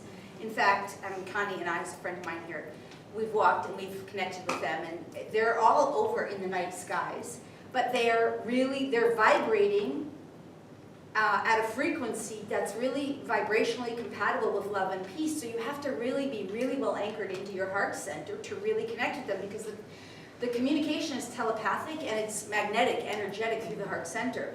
So the majority of humans on planet Earth, aren't really living from that heart-centered space yet. We're still mostly up here analyzing. And if we're meditating, we're using a lot of this. And as we're learning to awaken our heart center, we're shifting to letting that be our resonance. So when we're in resonance with them, they communicate with us. They're not communicating with people who are still over here in skepticism and doubt and disbelief and over-analytical mind and left brain consciousness, all that stuff, because it's just not what they're here for. They're not even interested in engaging on that level. That's not their frequency. Be kind of like, hey, it'd be kind of like if I said to you, hey, do you want to go hang out in the garbage pails for a while? Maybe that's not a good example. Do you want to go hang out somewhere that's just kind of smelly or not that fun or not that nice or not based in happiness and love and joy? You want to hang out there? You'd be like, no, why would I want to hang out there? That kind of thing. I hope that makes sense. Did you have a question? Or? Yeah, I was when you talk about free will. When we have free will, why is it allowed that entities can come and attack us and bring us down? Because in the third dimensional reality, we made agreements and contracts and oaths and vows and promises and commitments, etc., to experience unconsciousness and separation. And in that third dimensional reality, all aspects of unconsciousness and separation are permitted. And that includes the agreements that you might have made to experience entities and demonics in your reality. So, from an unconscious place, everything is allowed that's pre-agreed to. In order to not experience it, you have to become conscious about the fact that you experienced it, and then become conscious about all the agreements that you made, clear all of that, and you also have to clear all of your entanglements and ensnarlements and hooks that hook you into that. You have to clear and vibe out of that reality where that can affect you. And then you become a new vibrational resonance, that stuff can't affect you anymore. And when you are conscious of it, and you go to healers and all this, and they tell you you're in a crimson crusade because there's an ascension and battle going on behind the scenes that they don't want you to ascend, what do? Because there's this constant battle going on. Yeah. And Okay, I'm going well, everywhere. Let me just say, what I heard you say, if I understand correctly what I heard, was that you went to other healers who told you something, is that right? Yes. Okay, so when a healer tells you something, including me, or anyone outside of you tells you something, you need to go within and check in with your discernment. Well, I knew it, and it's just I didn't know how to listen because I was in the underworld. I mean, I was being tortured. It's like I almost died. Okay, good, so then, I'm not good to that, but on some level you understand you're here this lifetime to clear all that stuff from your lineage. Yeah. So it's coming up into your consciousness so you can resolve it. Not so you stay entangled in it, but you can't clear something until you become conscious of it. I mean, even in this reality, you can't cure cancer that you have unless the doctor says or you know that you have it. Then he can cut it out and then you can get free of it. Even in that reality, you have to become aware of something before you can resolve it. So it's coming up into your consciousness so that you can resolve it in this lifetime. Make sense? And part of you resolving it, this is what I was going to say about outside authorities, is, in the fifth dimensional reality, we have to develop discernment. In 3D, nobody has any discernment. They don't know when they're being lied to. They don't even know what is a lie. I mean, who here, since we're in Florida, since I keep saying I want to go back to the gun thing, because I know that's coming up, remembers the whole story about the guns recently, the gun explode, guns that were broken out in the discos and whatever. You guys, everybody heard that story, right? Yeah. No. And who here was Can somebody tell what this really, what was that story? Orlando. I don't watch the news, I just know about the story. Or gun, what was it? The Pulse, oh. There was something in a club and gays were shot at, Yeah. and then on the news became a whole big issue about gun control, right? And children speaking up saying, I don't want guns, right? Yeah. Who experienced that in some degree of outrage or upsetness? Who was upset by that? Raise your hand. Come on, be honest. Upset by it. Upset by it, bothered, By yeah. the deaths. By the deaths. And who somehow felt like, see, guess it, you know where, some of you know where I'm leading here. And who somehow felt like, yeah, maybe we should consider gun control. Yeah. Okay, that's an agenda. There's an agenda for gun control by these global elites. They don't want people to have guns. They don't want, so they planted those experiences. They planted them. I'm not saying they didn't happen. The global elites, which we could go into that, but that's a whole conspiracy story. It's not really why we're here.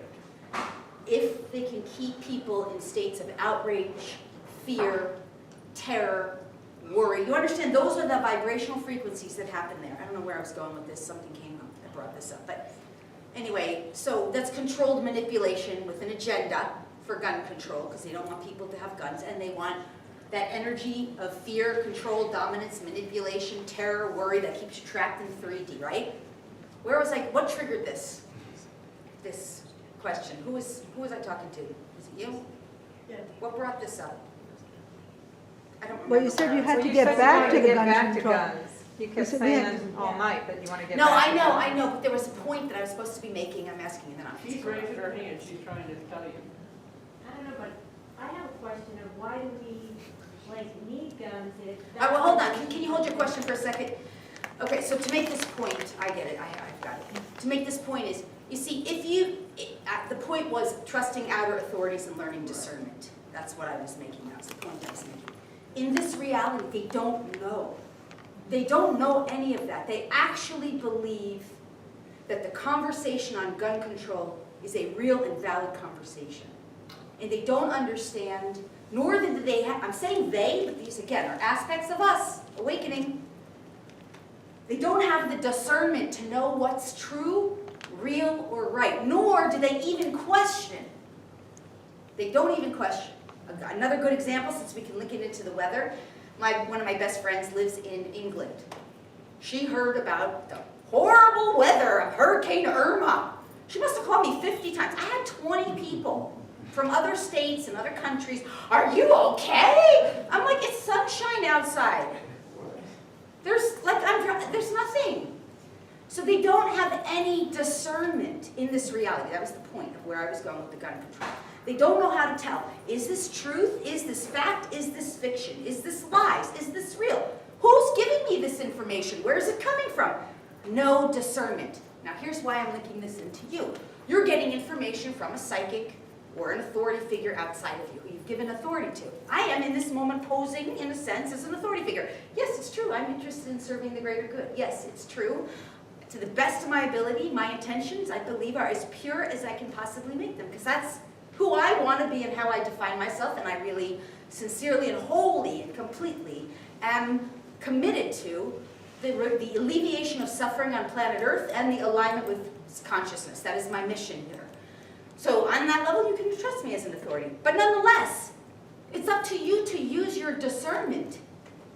I can only give you what I have, as whatever's going on here with guns and weather and whatever else. This reality, no one has any discernment. And what I'm offering to you is use your discernment with these people that you're engaging with. Because if they're always telling you things that are bringing you down, ultimately that's not who you should be engaging with anyway. Not that the story you got was wrong, because that story sounds like, yes, you're here to resolve it. But on another level, the people that you engage with, for the most part, either need to be helping you to learn, grow, evolve, heal, resolve something, or somehow uplifting you, or adding something to your reality. If they're bringing you down, you start to use your discernment and be like, is this engagement for my highest and best good? Is this really for my highest and best? And involve myself here with this person. Does that make sense? Mm-hmm. That's where I was going with that. Now we can come back to your question. So just like the weather, it's the same thing with guns, right? So, I mean, if we don't you know, if I choose to be on a different vibration and not experience a power outage, I don't need to have a gun. Yes, that's true. But understand the collective of Florida. Yeah. So there's collective agreements. And Florida, as a collective area, is working through issues related to guns and gun control, as a collective. So you're living in Florida, you're going to be energetically somehow vibing into that collective agreement. I mean, I can't drive down US 1 without seeing gun stores, and I think, God, what am I doing in this reality? And I get it. Well, I'm here to, you know, transform that. Because I'm not like a gun advocate, but I'm also not an advocate that one group has it and another group doesn't. Nonetheless, I'm pretty neutral about that stuff. For me, I'm very good at it. I've done so much inner work that I'm mostly in neutral most of the time, unless you talk to me about my own little personal dramas, then I'm not so neutral. But the point is you're in Florida, so to some degree that frequency is going to affect you on some level, but you shoot. Like, in other words, I can't be in Florida and be like, oh, there's no hurricane here. No, I mean, then I'm in La La Land. Then I'm not even grounded. I'm not even in the laws of nature. Nature is going to require you to participate. There's laws of nature.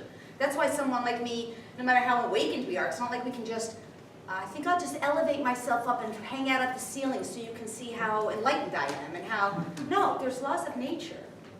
Otherwise we just become airy-fairy idiots, and that's why no one takes us seriously.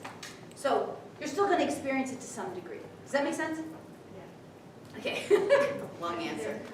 Could you speak Right. more on free will? All right, I'm going to do, oh, okay, good. We're a little good. In about 5 minutes, we'll take a break, and then we'll come back, or maybe 5 to 7 minutes. We're going to The law of free will, could you speak a little bit more about that? Yes. So there's universal laws. First of all, let's just say this. In 3D, the only laws that you have that people are conscious of is what kind of laws? Man-made. Yeah, the governmental laws. But the thing is you can break the law by the government, right? There's just authorities who came in and decided they're going to control. And most of the laws they make and the rules they make, they happen in very secret rooms, you know, off in Switzerland, where nobody knows they're meeting, and you don't know what rules they're setting up for the planet. But they're the richest global elites, right? And then they make laws, and they make you think that you have actually a say in how those laws are formed by making this false illusion of voting, which is another controlled device of its own. Okay. But nonetheless, what we have is laws of nature. Those are real, and they govern us all, right? I mean, a law of nature is gravity. Is the perfect. If I drop this, it's going to fall. Now, I can deny that gravity exists all I want, but it's a law of nature, and it's controlling. And you can't break the law of nature when you're in the physical reality that nature controls, right? So it's important to understand that law of nature still prevails. That's why you can't ask a psychic to do things, or someone from the non-physical world to do things that would break the law of nature. That's why when skeptics say, if you're a psychic, prove it, drop the chandelier, whatever. The law of nature still prevails. All the different laws of nature, which is more than just gravity, okay? Then you have universal laws, and the universal laws also prevail. And whether you know that they exist or not, they do exist. And they are unbreakable. Just like you can't break gravity unless you leave this galaxy, this atmosphere, because the law of nature controls planet Earth, right? The laws of the universe cannot be broken. They are unbreakable in this universe. And in this reality, over here, this third dimensional reality, nobody even knows they exist. And over here, everybody knows they exist, and they live by them. So you got to know the universal laws. The law of free will is the most basic law, and basically what it says is your free will cannot be overridden, but you can be persuaded. So somebody's in this reality saying, do you have itchy burning periods? And your brain is like, do I have itchy burning periods? Do I have pain when I urinate? Now you're asking the universe a question. There's a law of cause and effect. You don't know over here that the law of cause, oh, I just asked you a question. You just asked me a question, I'm going to give you an answer. Now, if your lightness is vibrating with the answer yes, it'll give you yes. You'll be like, oh, I do have itchy burning periods. maybe I should go to my doctor. Now, over here, you've just been manipulated and you don't know it. But the laws are still operating, you understand? Now, so when you get conscious of the law of free will, and you start claiming the power of the law of free will, not from entanglement, it's going to start working with you. So for example, let's say I don't really like that HARP exists. Let's say it's against my free will that the government continue to use HARP and other weather-controlled technologies. See, that's part of why it's secret and covert, because the moment you start getting conscious, you can actually change things. Let's say it's not aligned with my free will. Let's say it's not aligned with my free will to eat GMO foods. And I know that the free will law will acknowledge. I can start saying, law of free will, hear me now. I'm a co-creator of this reality, and it's against my free will, completely and totally, to ever eat genetically modified foods. Please ensure, somehow, some way, the highest and best ways, that genetically modified food never comes through my mouth. That I just don't get served it. Make sure I avoid it. Show me the other options that are organics and all natural. Now, I've not wrestled or entangled with this at all. I'm not energetically wrestling. I'm not wronging. The moment I say genetically modified foods are wrong, HARP is wrong, that's very bad. Now I'm in the land of judgment. So now law of free will is saying, oh, you're judging, you're resisting, you're reacting, you're playing with it, you're entangling with it. Okay, I honor that choice. But from a neutral place where I'm not entangled, I've cleared out my hooks and cords and attachments. I've addressed, I understand the contracts. I'm liberating myself from the contracts. There's ways to do that, right? Now I'm neutral. I can be like, yeah, it's not okay with me. And by the way, it's also not okay with me that genetically modified foods continue to exist. To whatever degree I have power, law of free will, intent, consent, and authority here, hear me now, and honor this now. Every person on the planet can start doing that. And you think that it has no power, but actually it's one of the greatest resources of power you have. Because over here you're unconscious of the fact that HARP exists, for example. But over here when you become conscious and you say law of free will, intent, consent, and authority, it's against my free will. For government-controlled warfare technologies to control the weather. That's not aligned with the highest and best for all beings concerned. In fact, it's detrimental. Therefore, I ask and request and command, respectfully, that you get rid of it. Put an end to it. Please do it in the highest and best ways possible. And honor my request. Thank you. Now understand, beyond the law of free will, I mean, there's all those other universal laws, really important too. But you also have just energetic consciousness. So your energetic consciousness of your statement of affirmation is now affecting the quantum field. And from an energetic, in the non-physical, it's coagulating with law of attraction, attracting to other like thoughts, beliefs, and emotions. Other beings who are saying, yeah, I don't want any more GMOs. Yeah, I'm not into the genetically modified foods. Yeah, I do want more organics. And so it goes into the field of the non-physical realm, and it's intelligent, and it's like, look, there's 5 billion other people saying that. Let's create a whole timeline. There's a whole timeline where this is true, where this stuff is obliterated. And because you are connected to that thought energetically, that intention, I intend to live in a reality where all animals are treated with sentience. I say it over and over again, just like that. I intend to live in a reality where all animals, plants, and minerals are treated as sentient beings with love and compassion and kindness. That's the reality I intend to live in this lifetime, in this body. Now, that's taking me with 5 billion other people, or however many other billion people, and we're all lining up on a shared timeline. And the laws and the... Does it make sense? Did that answer that? I know that was a very long answer, but again, that's how I try to give you the bulk of the whole thing. Okay, cool. Any other one last burning question before we go? Yeah. I mean, we're just going to take a break. Who are the reptilians? And what is that all about? Okay, so, we'll give you that. So, reptilians, to the best of my knowledge, I don't play with the dark that much, but you have three primary, they're not the only ones, negative alien groups that have been controlling and dominating and manipulating this galaxy, and they've been using the Orion's Gate as a way to pass into this galaxy. The Orion's Belt, the Orion's Gate, and a lot of them have bases on the moon. Which I know that's really out there, but it's in my consciousness, it's true. And the reptilians are one of them. There's also the draconians, the mantids, there's the greys, they're really extinct now. And there's other hybridized races, we could go on. You know, there's Nibiruans, they're really extinct now too.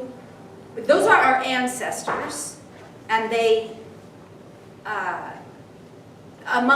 with other star families, but primarily then, they seeded us here. I'm asking how the story should be. So they seeded us here primarily as a slave race. And we were created in this timeline from that group of negative aliens who had a negative alien agenda to create us as a slave race. We participated because we were willing to engage in unconsciousness and have experience. And to know that right around the year of 2012, we would experience our liberation. And from 2012, actually it's supposed to happen in the 60s. They killed off all those people who wanted to bring consciousness.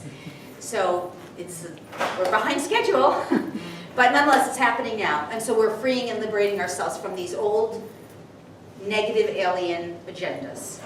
So were they human? In human No. form? We're seated from... Oh yes, are some of them in human form? Yes. They're running the governments.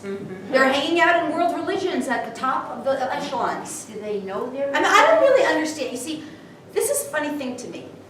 Why is it that nobody takes this spiritual, esoteric stuff real? I mean, not nobody, because people do. But the writing's right there. Like a perfect example is Dick Cheney. His name is Dick. His last name is Chains. He was one of the major orchestrators of 9/11. What? Why is this like hard for people to believe? It's right there. The writing's on the wall. Look at his astrology. The guy's pure evil. It's not a Republican Democrat thing. You understand? I'm so neutral on that. I don't have any agenda, Republican Democrat. That's just divide and conquer from my perspective. A game of 3D separation. I'm on this side. You're on that side. I'm not interested in that, but I'm interested in the truth. I don't understand why people don't see those things. If you look at people's names, I mean, the Bushes are in there. You know, it's the Bush-Clinton crime family.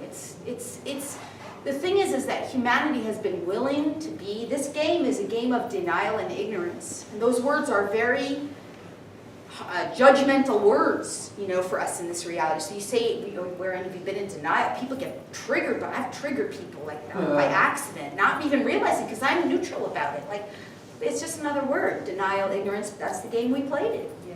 But if I say that to someone who's still really in there, they're going to react at me. They're going to blow up at me, right?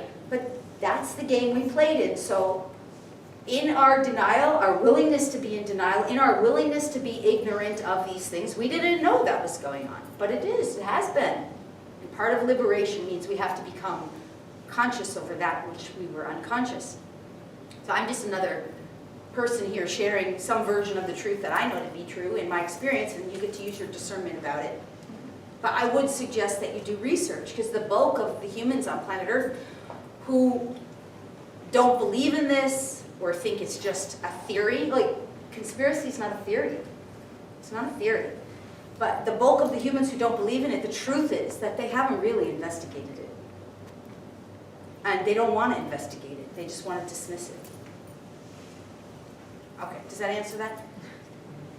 The thing is, again, not to be afraid of them, because it's just a game of separation. As you start even just using the law of intent, consent, and authority to say, number one, everyone in this room, claim your liberation.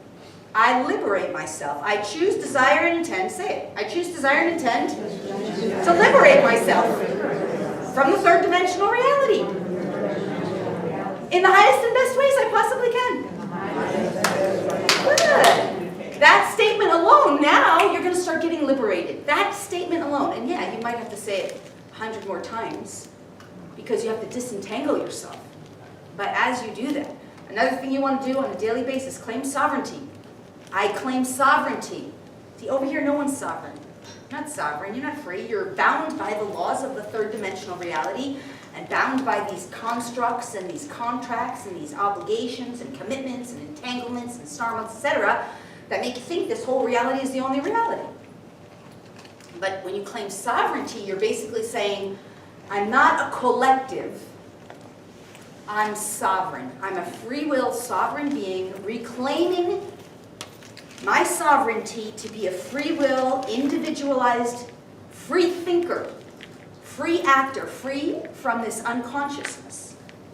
So no, it's not a pill, it won't change it overnight, but it's the very trigger that creates a domino effect towards your own liberation out of this reality of unconsciousness. Make sense? So claim sovereignty, claim liberation, and if you have entities around you, by the way, claim single soul occupancy. Because entities and demonics cannot really break the law of free will. If you say, I'm a single soul occupant, I'm the only occupant who's allowed to occupy this body and being. And under the law of free will, I command this to be so. Now, if a demon, that's interesting, I just felt lighter.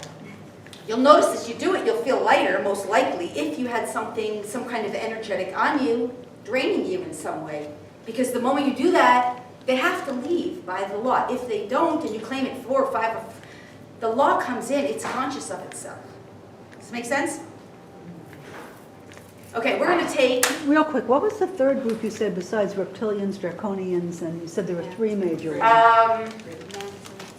There's mantids, there's grays, they're gone now. People don't know that the grays are gone, they think they're still around. But in my understanding, at the point in linear time that we're on right now, at least certainly on my timeline, they are extinct. And part of those abductions that were happening in the 60s, oh my God, one of my friends wrote the most awesome book, which I loaned to my friend Connie, and it's called, what is it called? Messengers is Mirror. His name is Ted Marr. Anyway, he's on my radio show. And I've been on his too. And he wrote about what life would have been like if, you know, some of these benevolents weren't killed off, like JFK and... Anyway, but what he also talked about, and he's not the only one who talks about this, is that in the 60s, see all these ancient alien people, they all know this stuff. In the 60s, there were a lot of abductions that were non-benevolent, right? Non-benevolent. Those were, you know, Roswell and, you know, in New Mexico and the desert areas. And they were abducting humans, taking their DNA, because of course the Greys are a species, an extraterrestrial species that had no care for anything. Really big brains. You've seen them, you've seen images of them, like these big brains and the big black eyes and skinny little bodies. Those are Greys. And they're so big brain, they're really intellectual, but they have no heart, no care. And they knew that they were going to go extinct because in this future reality, if you're not heart-centered, you can't function. You see what's happening on planet Earth? If they're not heart-function, they're really having a hard time. Is everybody with me on this? Kind of obvious. So the whole thing about shifting is to move into the heart center. So they needed the DNA. They needed the DNA from humans in order to survive into the future. And through their programs where they through these abductions, and that's when you hear people talk about horrible abductions. Those are not nice experiences. They took their DNA, they hybridized themselves, and now there are gray civilizations that continue to exist who are hybridized, and to the best of my knowledge, I don't know, I'm not out there that same way, but they're mostly more benevolent now. More benevolent. So, I hope that helps. But where's the free will in that? That someone could come and just take your body into that thing. Okay, can somebody answer that? Because I know I have answered it already. When they incarnated to that. We all agreed in the third dimensional, it's very important to understand this. We agreed to have an experience of third dimensional unconsciousness and separation. And in that reality that we're emerging and liberating ourselves from, everything and anything was allowed. The way you agreed to it was you agreed before you incarnated. And the only reason you would be willing to agree to something so horrible is to be like, okay, I promise I'm going to wake up out of this dream state that's so horrible, unconscious, like terrible. And the way I'm going to wake up is through my experience of becoming more conscious. And I'm going to work with the divine within me to heal and resolve those aspects of me that allowed that to happen in the first place. That's what we're all doing here. What, that sends shivers up you? I just thought to myself, why would I even do something like that? Why just go to another planet? Yeah, why? That's what I'm asking myself. Why? do Because we when choose you're to come source and you are infinite,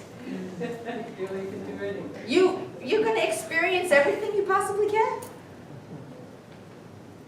It's experience. See, this is a thing to be aware of. You're in this moment judging the experience as wrong and bad.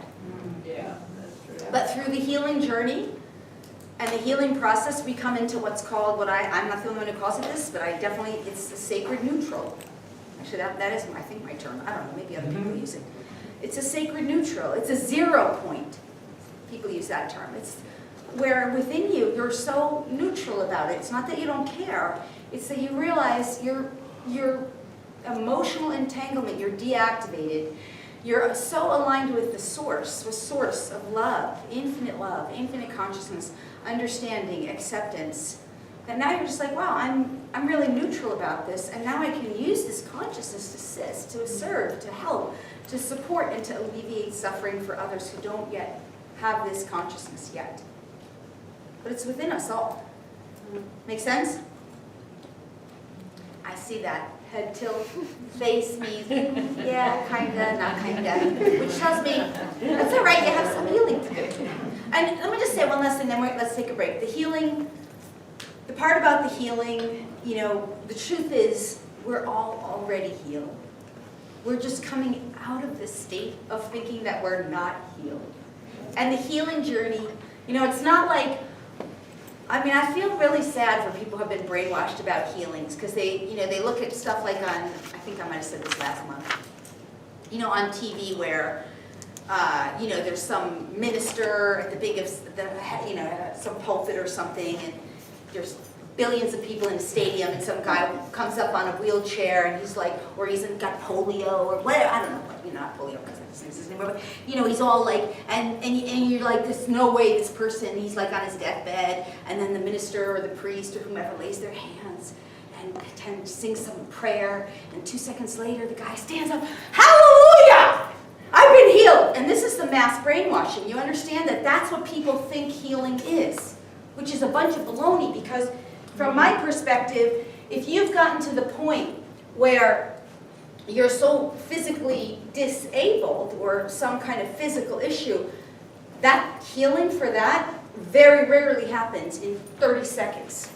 You just stand up, hallelujah, I've been healed. Because there's so many layers of it, and it's energetically in so much density that it takes much more than a few minutes to heal and resolve that.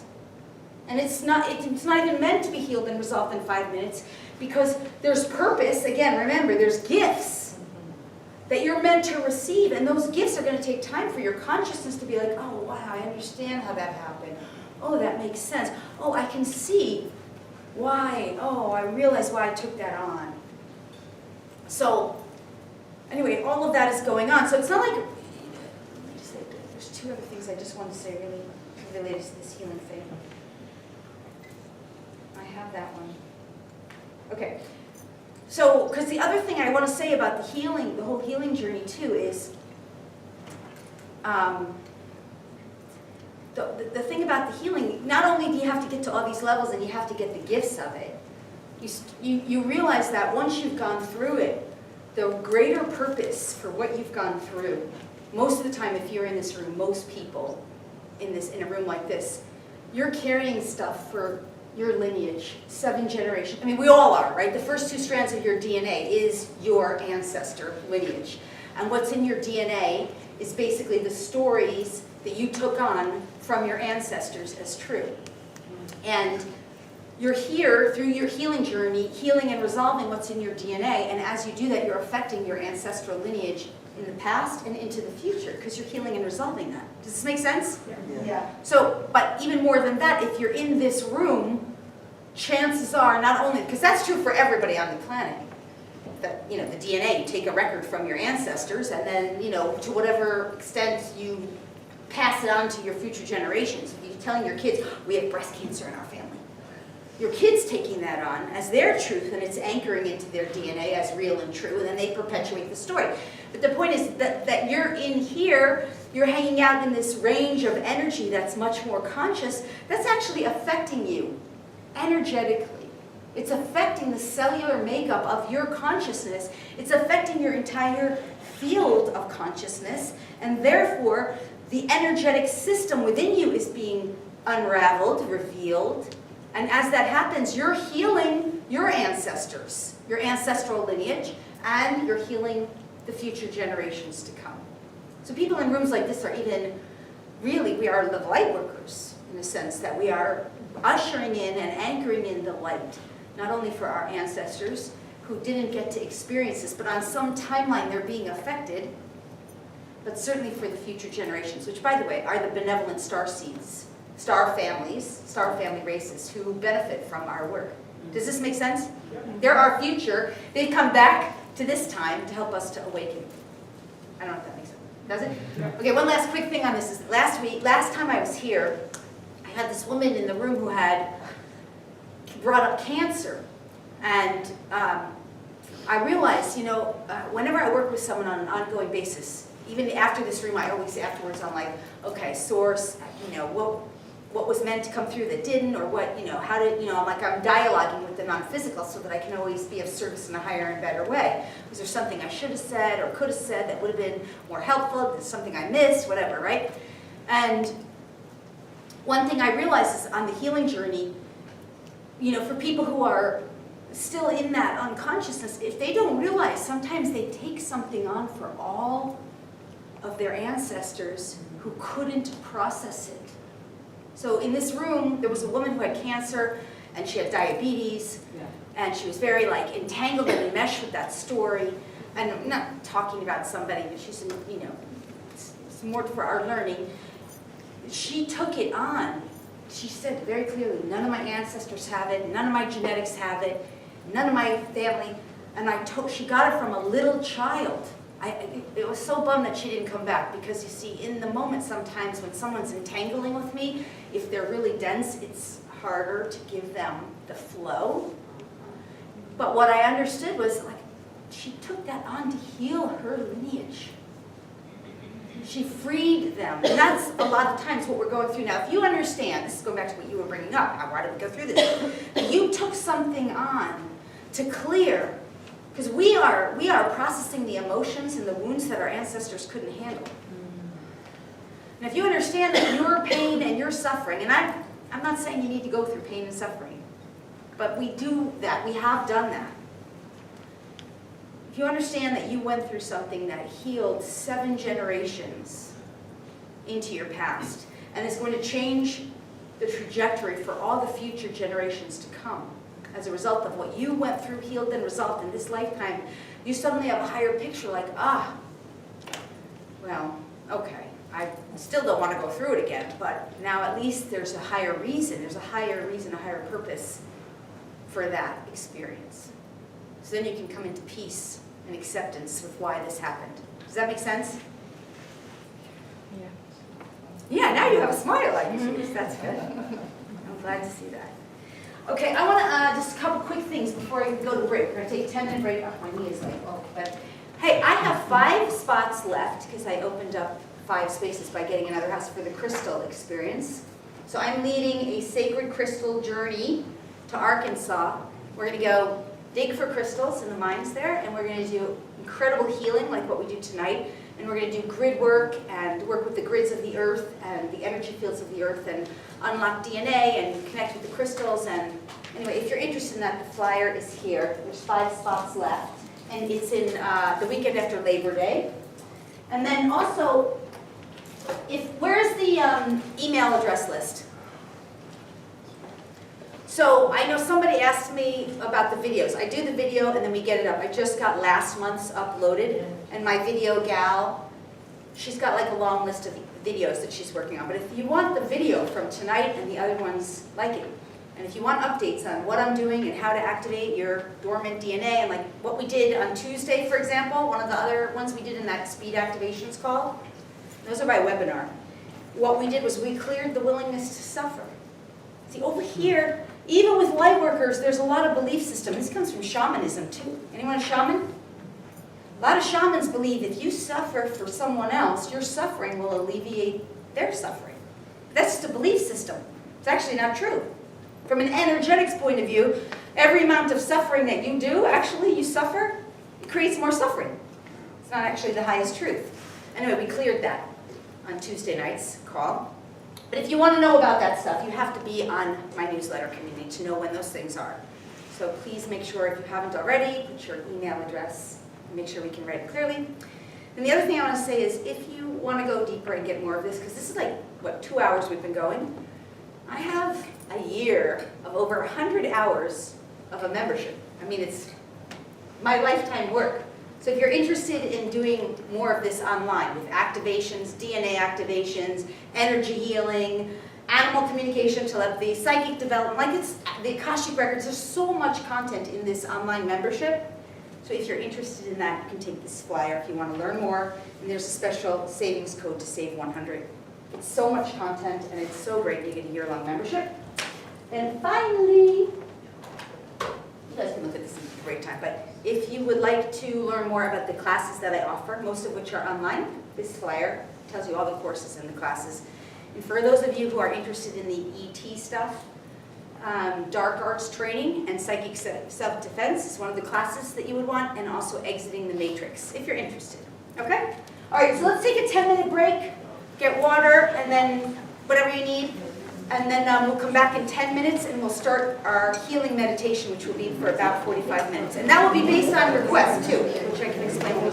I'm almost completely out of these, but if anybody does want, this is the universal laws. It's a CD on the universal laws, what they are, how to use them, how they apply to life. Goes through all the laws. Oh, it's a single CD. It's normally 20, but I do it for 10 in person, because there's no shipping. And then, if you want to know about animals in the afterlife, this is a double CD. It's usually 40. I do it for 20 in person if you want that. And there was one person from my animal event last week. Was she here who wanted the animal communication one? There's one last one. It's open, but it's the last one I have on animal communication and telepathy. So if you would like that, it's a double CD. It's the last one. It's normally 40. Since it's open, I will do it for 20. And then there's the animals in the afterlife. I said that. That's normally 40. I'll do it for 20. Those are still new. And then this is the last one I have of Manifestation Made Easy. It's open, but if you want it, it's here. It's a double, okay? You can let me know afterwards. The other thing I just want to say in terms of announcements is this is a gifted event for the community, but Unity Church has expenses. So just to help them, if you would be willing to make a donation, we would be very grateful. We'll pass that around. Should we do that now or after? Let's do it after. We'll do it afterwards. Who in the room has not done a healing meditation with me before? Okay, for the new people. Let me just set you up for some success. So,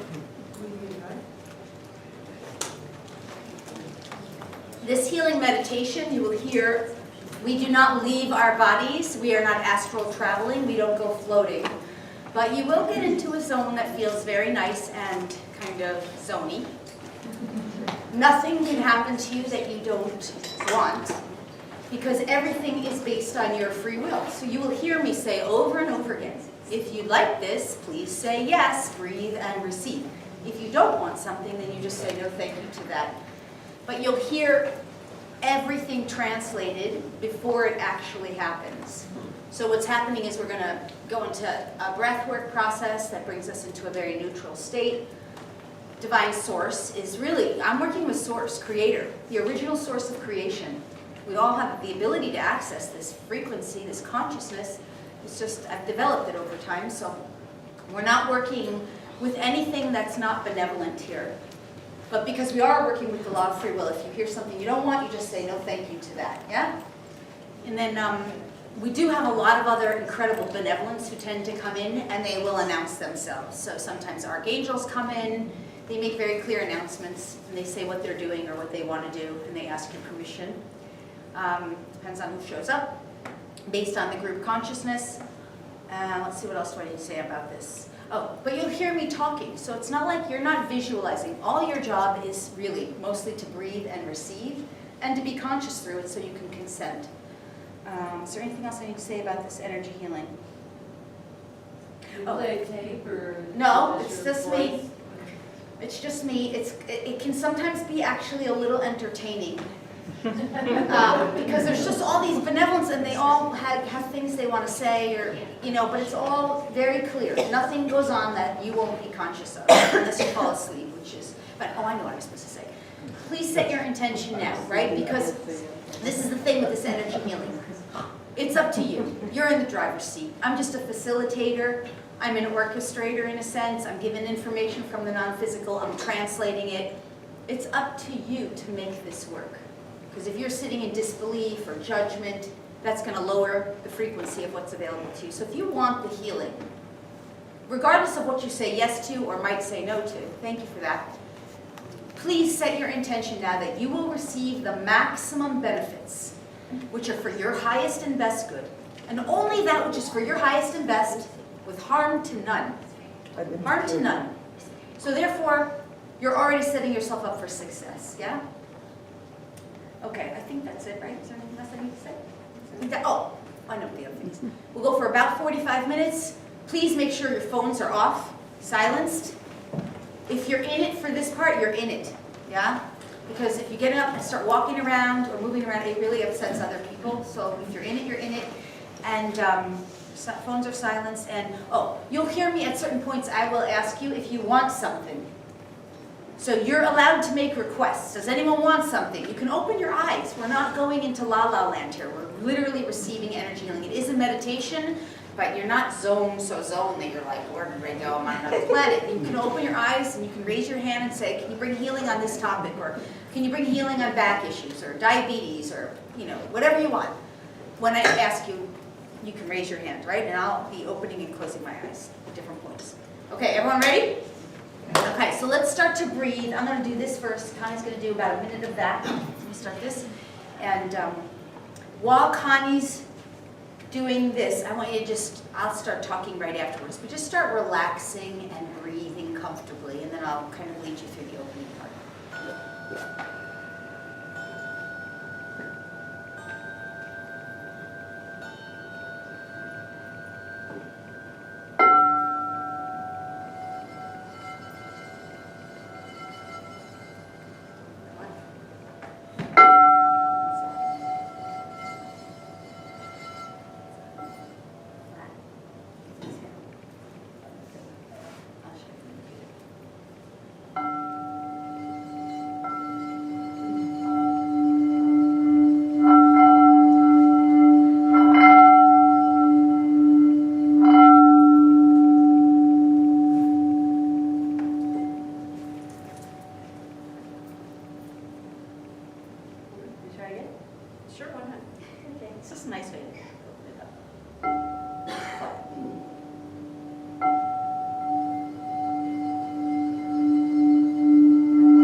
Down into your belly.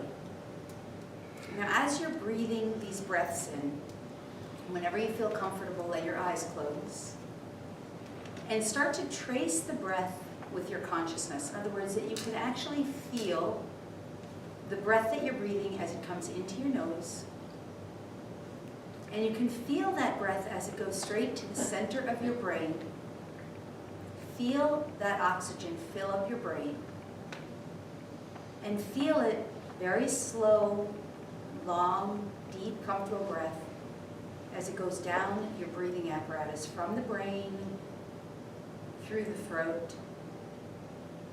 And you're just breathing comfortably. You don't have to do it exactly precisely as I say it. Just get yourself into a comfortable pace of breathing deep, long, slow breaths.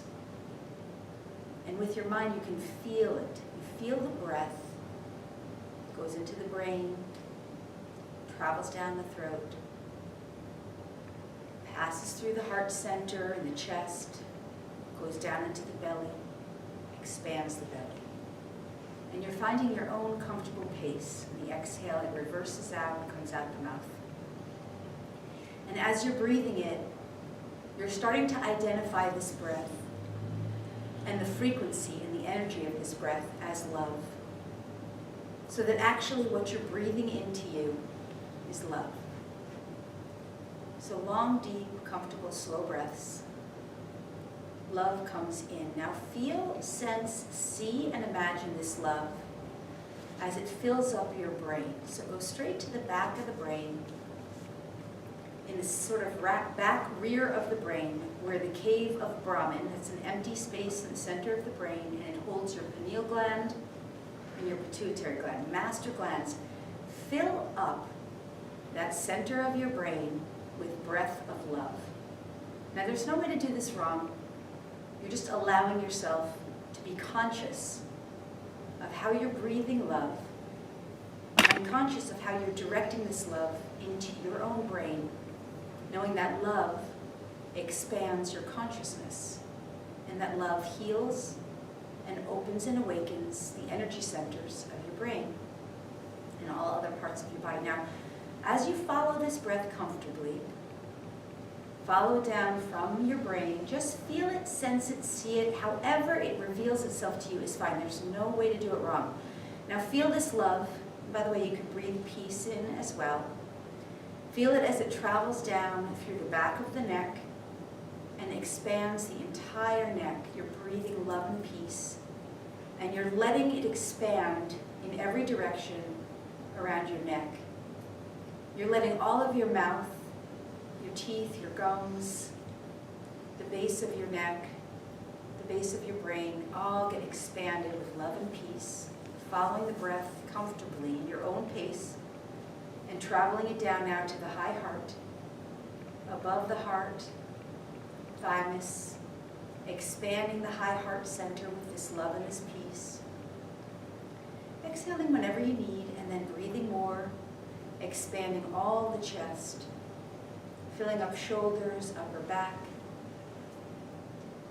with love and peace, and then letting it travel. And in your mind, within your consciousness, you might actually see, sense, or feel your heart inside. You might see it, sense it, feel it. Let your heart be encircled with this breath of love, infused with all this love. And your whole chest is surrounded with this love and this peace. And you're recognizing within your consciousness that you're feeling more relaxed and lighter. And you travel this love down into your chest, your belly center now, and the whole mid-back, the whole spine, the whole vagus nerve along your back is being lit up, infused with the breath of love, and infused with the breath of peace. And you fill up your belly, you let all your internal organs, liver, kidneys, pancreas, belly, intestines, everything in the belly center, filling up with love and peace. You may internally see, sense, feel, or imagine those organs as they get infused with your love, your peace, as you center that energy in your own belly. And then with another breath that's comfortable for you, you let it drop down into your reproductive center, and all of the organs, all of the parts of your body in the reproductive center getting filled up with breath of love, breath of peace. See, sense, feel. Just feel. Any part of your body that needs to relax or to surrender to the love or the peace, just let it relax into it. Trust your body to move however it needs to move. And breathe that love and peace down even deeper into the buttocks area. As you feel yourself sitting on the chair beneath you, and you're just allowing this love and peace to travel through your body as you breathe it, and it breathes you. And then you let it drop down now from the buttocks area through the legs, allowing the thighs to relax and surrender to the breath as you travel it. And you sense this breath of love and peace moving down now into the knees, letting the knees relax. Any part of the body that needs to stretch or relax, just getting comfortable, just warming up, barely even starting. Let the love travel from the knees down into the calves. Feel it and sense it as it moves into your ankles. And then feel it and sense it as it moves into your feet. You're still breathing deep, full, rich, comfortable, slow breaths as is comfortable for you, oxygenating the body with love and peace. Now energetically sense and imagine that this love, this energy of love is now dropping out of your feet through the floor beneath you. And this love, it's like a beautiful stream of energy, this love and peace. It drops through the dirt and the ground beneath us, and through the layers and layers of earth, dirt, rocks, sand, minerals, through the ocean and through the ocean depths, and down below into the ocean floor. There's no way to do this wrong. Just sensing, intending, imagining, whatever it is for you. And then it goes through empty space until the breath of this love and this peace is reaching itself down like an energy cord, anchoring deep down into the core center of the earth. Now the crystalline core, the core center of the earth is made up of crystals. And you're just entangling your love and your peace in, through, and around this beautiful, perfect crystalline core of Mother Earth, connecting with Mother Earth, recognizing these crystals as love and consciousness, and letting your love unite with Mother Earth. And then allowing this love as you continue to breathe comfortably to reverse direction. However you see, sense, feel it is fine. No right way, no wrong way. And now feel this love as it reverses direction and comes up through the earth once again. Empty space, ocean floor, ocean depths, sand and dirt and rocks and minerals and more mud and floor beneath you, and now in your feet. Breathing this love up. Now through your feet, still letting the toes, the feet, the ankles get comfortable. Breathe some more love up through the calves. Breathe that love into the knees. Infuse your knees. You have knee problems, knee pressure, knee issues. Breathe love, breathe peace into the knees. Feel your knees being infused with love and peace. Rise that love up, just breathing. That's all you're doing. And see, sense, and feel it rise up into your thighs. See, sense, feel, however it is for you, into the buttocks area. Rise the love, rise the peace up now, up to the hips. Infusing the entire body with your love, your peace. And breathing some more, rise it up, reproductive center, all the major energy centers in every direction around you, back, front, sides. Breathe it up now, belly center, all the internal organs, just being infused with love and peace. Letting that frequency envelop you, and you surrounded and infused with it. Breathe it up now, even higher into the heart center. Feeling and sensing this love as it rises up in and through you, in every direction, all through your back. Anywhere where there's body aches, let the love and the peace go there. And breathe it up some more, high heart, upper back, shoulders, arms, wrists, fingers. Breathe it up now, throat center. Feel the love and the peace as you're breathing it up now. Rise it up, mouth, teeth, gums. Rise it up, center of the face, nose, ears. Rise the love up now. Feel that love go straight to the back of the brain. Circle the brain with this love. Breathe love into your brain. Let that love and that peace balance out any nervousness, any anxiety. Just breathe love, peace, balance. Breathe it in. And now with your mind's awareness and your eyes closed now, feel with your consciousness for the very top of your brain. Just feel, there you go, nice. feeling for the top of your brain. And just keep breathing love to the very top of your brain, right at the top of your brain, just under the scalp. And you're just kind of feeling the breath for the very top of your brain. Put your attention there, no way to do it wrong. You'll know when you're there because you're going to feel a kind of tingling or a kind of tension or just an awareness, some kind of sensation that suddenly seems different. And you just keep feeling for the top of that brain. Just letting everyone catch up because everyone's just about there. Feeling for the very top of your brain under your scalp. Just keep breathing love and feeling the top of your brain under the scalp, underneath the bones of the scalp, the top of the brain. Breathing in love. Feeling that part of the brain. There we go. Nice. Now, if you feel like you're not there, just keep breathing. For the rest of us, let's just reach. I want to breathe that love now up past your brain towards the sky, towards the roof of this room, up, up, up. Breathing love, reaching past the roof of this room into the sky. Going as high as you can with your consciousness. So you're seeing, sensing, feeling the sky above, and you're going past all the stars, way past the stars, past all the planets. No way to do it wrong. You just keep reaching with the breath of your love and the energy of your love, going past this galaxy, past the sun, the moon, the stars, the planets, way beyond the galaxy, up, up, up, until there's nowhereville. Nowhere, nothing. Just keep reaching, no way to do it wrong. And from this space, as you continue to breathe love and you reach it energetically beyond the beyond, somehow, somewhere, there will be some kind of lightness, door, or window, or just a vision of light. Whatever it is for you, reach for it, merge with it, go into it. There you go. Nice. And breathe some love. Breathe some more love into that space.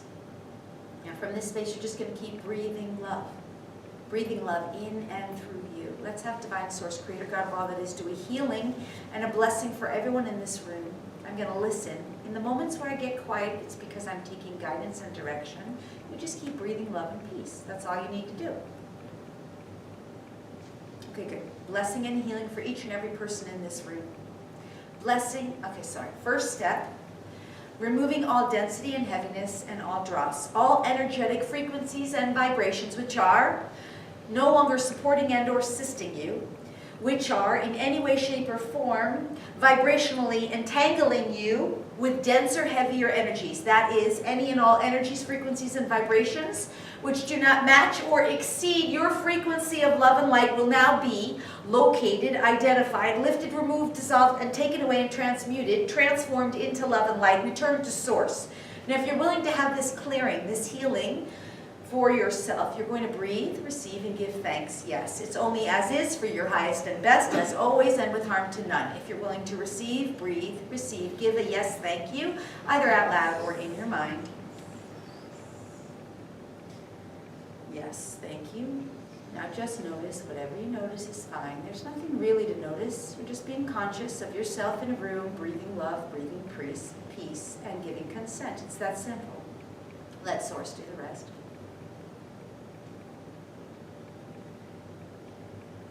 Nice. Mother Mary here. Mary of Magdalene, Kuan Yin, Divine Goddesses, wishing to bathe you now in frequencies of love and compassion and the gentle harmonics of the sacred feminine. As the sacred feminine in each and every one of you awakens, and as you come into alignment with Divine Goddess Sophia and Gaia, Mother Earth, the Divine Goddess energies, let us infuse you with these divine sacred feminine energies, which will allow you to live your life in more flow, with more ease, grace, and benevolence, as these divine feminine energies allow for. If you would like to be bathed in these energies and frequencies of divine compassion, please breathe, receive, and give consent. Yes.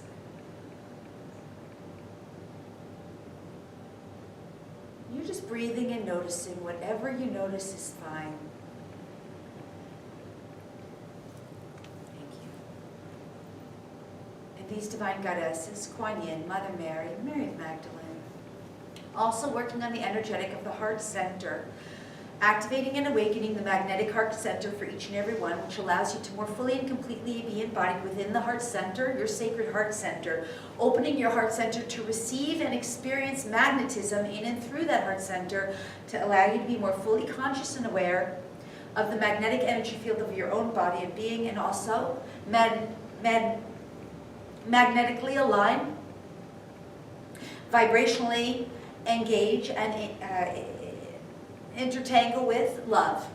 Intertangle's not their word, that's the wrong word. Engage with love, thank you.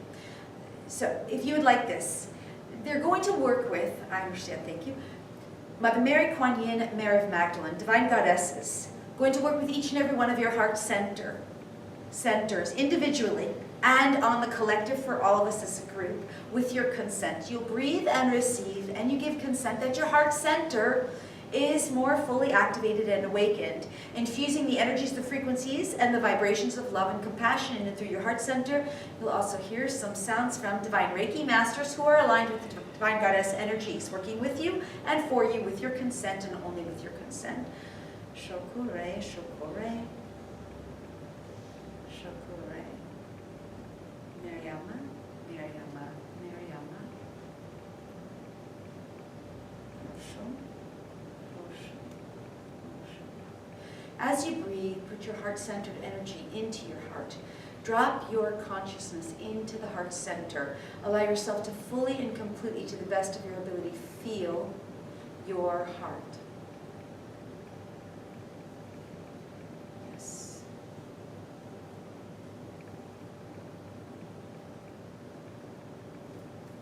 For those of you listening in replay, this energy activation will also be equally effective.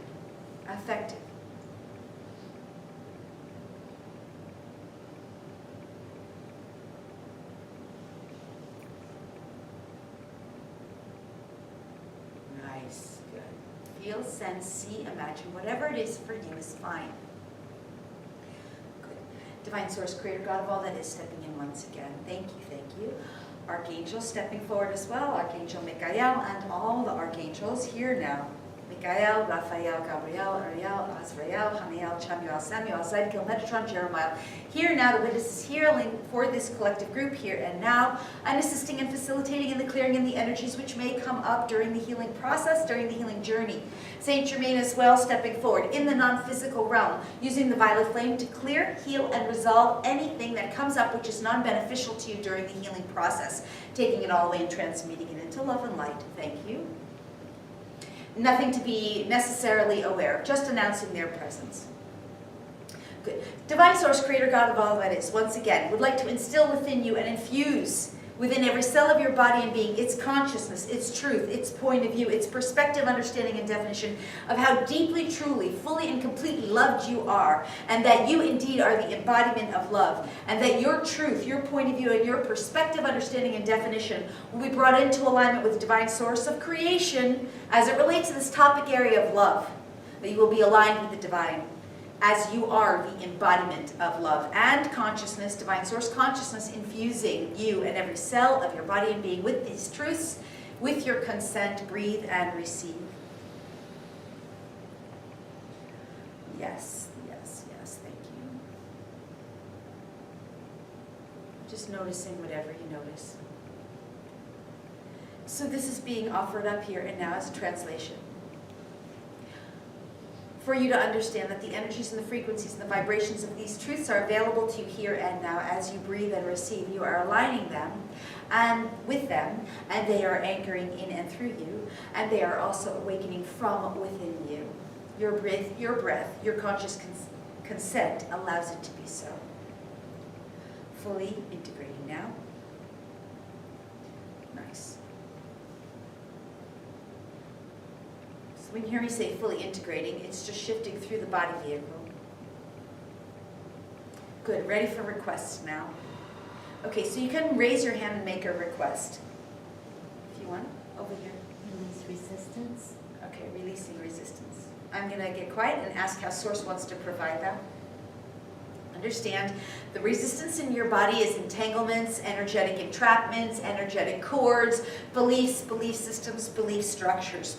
Resistance in and of itself is not able to be released because you are in resistance to many things. Resistance in and of itself is a panacea. The request to remove resistance in and of itself is a panacea. For your resistance is a gift that you should embrace. The resistance is information for you that you will always know that you are entangled with something, and whatever you are resisting is the thing that needs to be healed or resolved, lifted or removed, or disentangled from, or some form of that. Therefore, it is impossible to, as a whole, release your resistance. However, it is possible to disentangle you from the experiences associated with resistance and reaction to the degree that you're able to release that at this now moment. So with that said, this will be done for you as is appropriate for you as a unique, individualized body and being. Breathe, receive, and allow it to be so. In other words, sorry, I'm being a little more translation here, non-beneficial aspects of resistance, non-benevolent aspects of resistance, and those aspects of resistance which are no longer necessary and or required for your own evolution, that is able to be resolved. In addition, cords of entanglement which are ready to be released will now be released. This is Archangel Michael working on that aspect, encircling you in your energy field, releasing you from cords of entanglement, attachment, ensnarlment, which are non-beneficial to you. The whole kit and caboodle, thank you. This is being done now. If you're willing to receive, breathe, give consent.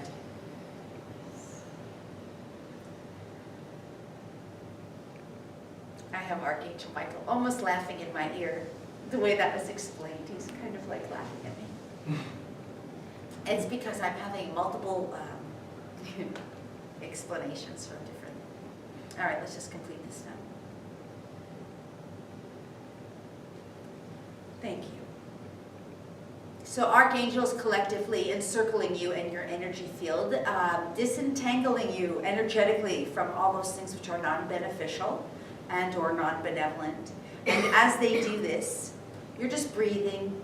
Some of you may actually see, sense, or feel this energy of archangels encircling, surrounding you as they cleanse, sort of cleanse these away, take them away and transmute them into love and light. And Divine Source lifting the energetics entirely, transmuting them into love and light. Yes, thank you. Nice, good. Next, a hand. Here we go. Insomnia. Insomnia. Channeled information coming through for you. Palladians. Your insomnia, that which you have been dealing with respect to your insomnia, is a condition of multiple factors. Here now, know this, as it will apply in general for the collective as well. Engagements with your technology without some form of blue light shield. Sorry. It's like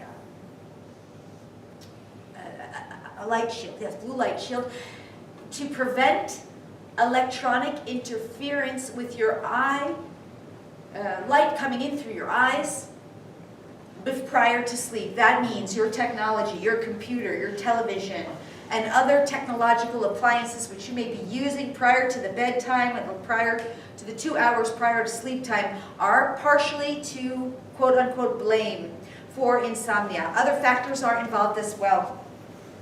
One healing resolution issue is to balance the melatonin and the serotonin in the brain, which we will do through the healing journey tonight. In addition, obtain some blue light glasses that you might use when you're engaging with technological practices, technological instruments prior to your bedtime and sleep time. This will also assist. Disengage from electrical interference in the household while you sleep, partially by removing and or turning off any and all of your cellular devices and technologies. Unplugging as well whenever and as often as possible during the sleep time. Here now we will balance the serotonin and the melatonin in the brain and in the body recognizing that the foods and the substances that you will be eating will also have a factor on this, ensuring that you engage with foods that are sleep supportive in the evening. Some of these foods will include magnesium types of drinks, magnesium types of supplements in the evening, and of course, as you're well aware, disengaging from caffeine and other stimulant types of foods prior to the evening hours of bedtime. Thank you. Balancing now the melatonin and serotonin in the brain and the body. Breathe and receive. This is a natural balance, and in addition, divine source coming in here. In addition to this, the balancing will be of all hormonal levels in the body and being, as is uniquely appropriate for each individual body and being, and only as is for your highest and best. If you're willing to receive these hormonal balances, which are for your highest and best, please breathe and receive, remembering that as you continue on your journey, it is up to you to maintain the hormonal balances. This will certainly assist.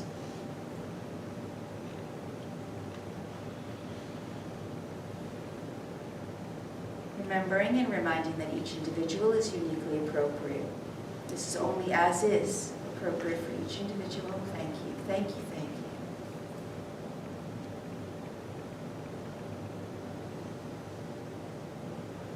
Yes, thank you.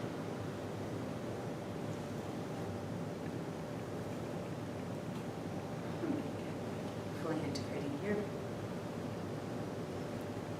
You're just breathing and noticing.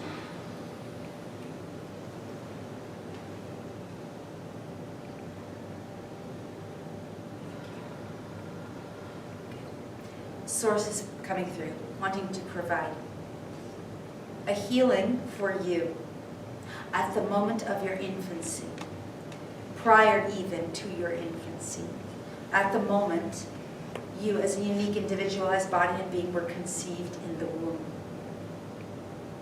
This healing will go back to the moment you as a zygote were formed in the womb.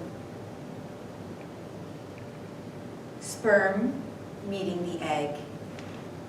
This healing for you, from the moment of your conception, will be the infusement of divine source absolute unconditional love.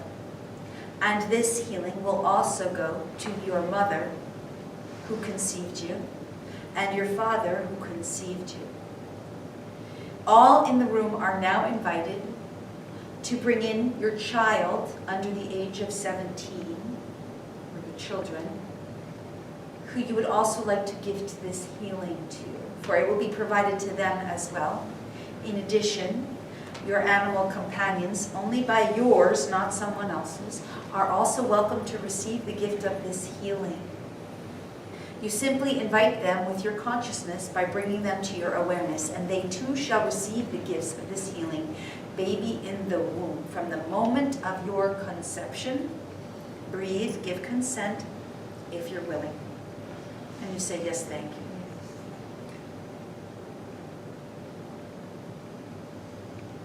And as you're breathing, you just notice yourself breathing and receiving. Nothing else is necessary.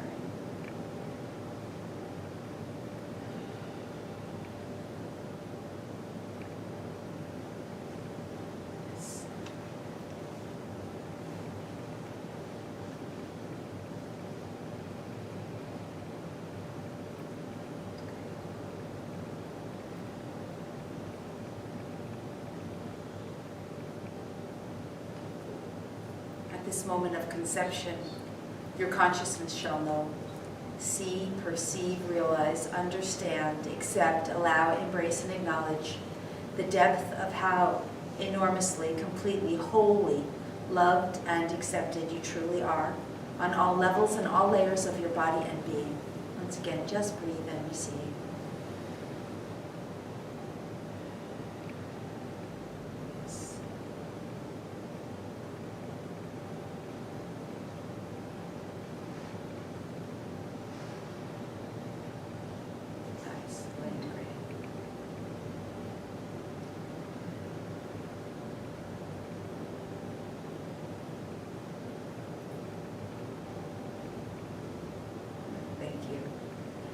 Mother Earth coming in with her consciousness, embracing the whole of all of her children of humanity, who will now know themselves and experience themselves for even just one split moment as wholly, fully, and completely loved and accepted unconditionally by the ultimate Mother who gives birth to all. In this now moment, Mother Earth loving, unconditionally accepting every living being who has ever walked her planet. We are the facilitators. Let it be. It is so. You just breathe and receive. You may, by the way, see, sense, or feel Mother Earth as a planet.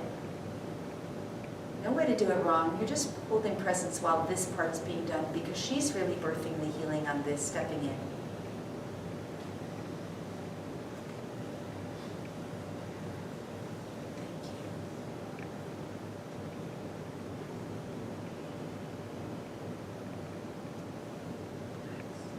Okay, good. Next, hand raised. Diabetes? Diabetes. Pausing to listen. Okay, Spirit Dr. Team Benevolent Galactic Shaman stepping forward, and Divine Source, of course. Understand that the energetic hooks, cords, attachments, entanglements, and snarlments of diabetes are linked into the family lineage of believing and perceiving that there's not enough sweetness and not enough joy in life. This belief system in your consciousness, and all pervading belief systems associated with it, including all the points of view and the perspectives and all the ideologies, all the frequencies, the energies, and the vibrations of there's not enough sweetness in life, there's no sweetness in life, there's not enough joy in life, there's no joy in life, will now be identified in and around and through each and every one of you. For it is indeed true that each and every person on this planet has believed that at some point in their existence, not enough sweetness, not enough joy, no time for enjoyment, no time for sweetness, no time for pleasure. All of these entanglements and ensnarlments, programs, implants, explants, points of view, perspectives, ideologies, frequencies, energies, vibrations will now be identified from within and around you with your consent, lifted, removed, dissolved, taken away, and transmuted into love and light. Healing will go back to the point of origin on the history level, wherever it first began.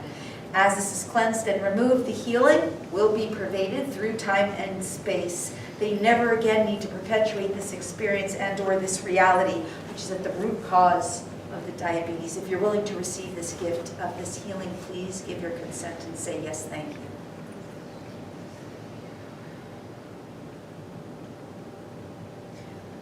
Thank you.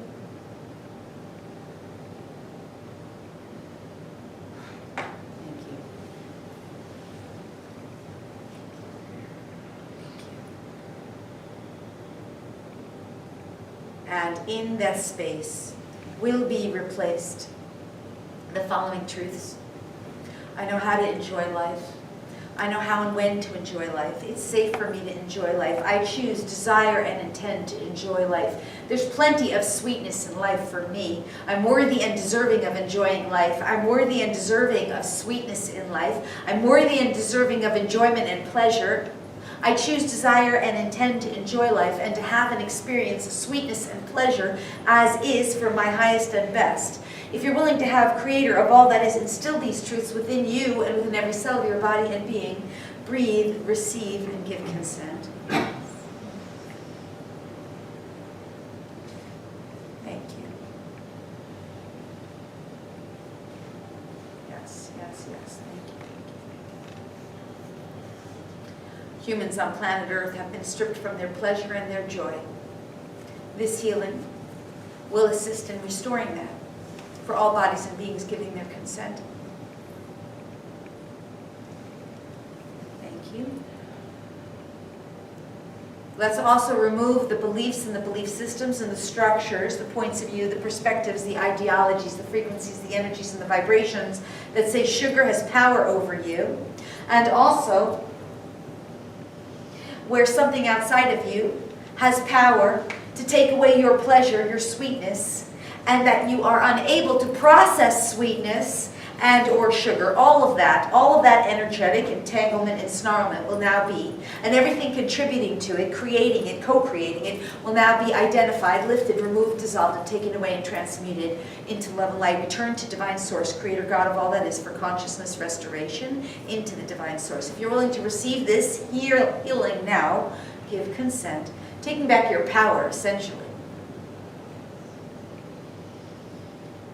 Yes. By the way, this is how I quit sugar. It took me almost 50 years to realize that I had a belief system in my unconscious that said sugar had power over me, that was linked to the diabetes of my family lineage. This is coming from me, a human, stepping out of the channel. And when I cleared it, I was immediately able to say no to sugar where I never had been able to before. Yes, fully integrated.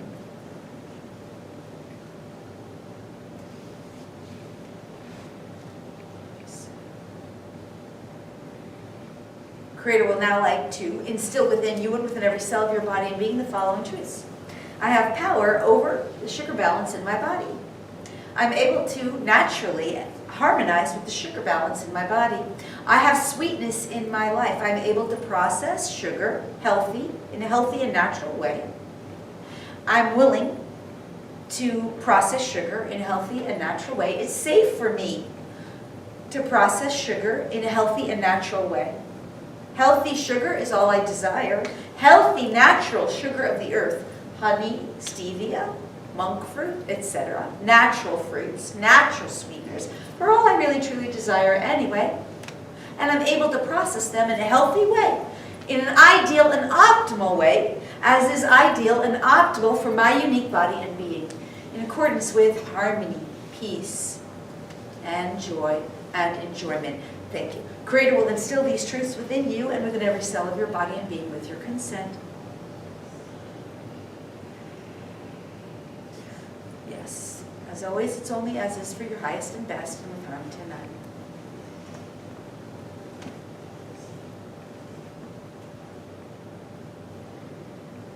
One more piece about the diabetes. Pausing to listen. Okay, good, thank you. The ancestral lineage of diabetes. On the history level, the ancestral level, the genetic level, and the core level where it resides within you as a unique individual. And all aspects of this entanglement of diabetes is now identified, lifted, removed, dissolved, and taken away. Return to divine source consciousness.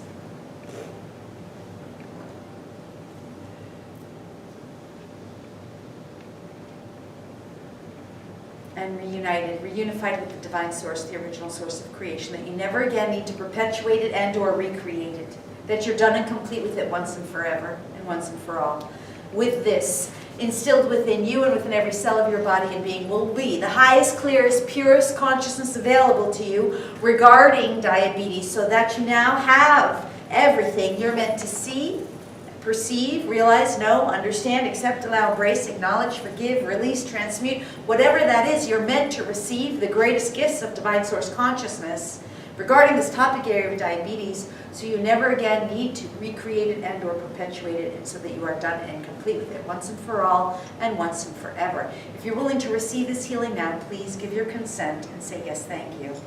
Understanding that even if you as a unique individual has not had diabetes or experienced it in your family lineage, the core issues still reside within your field. It is acknowledged and responsibly directed or guided that you request and acknowledge and consent, yes, as is uniquely appropriate for you.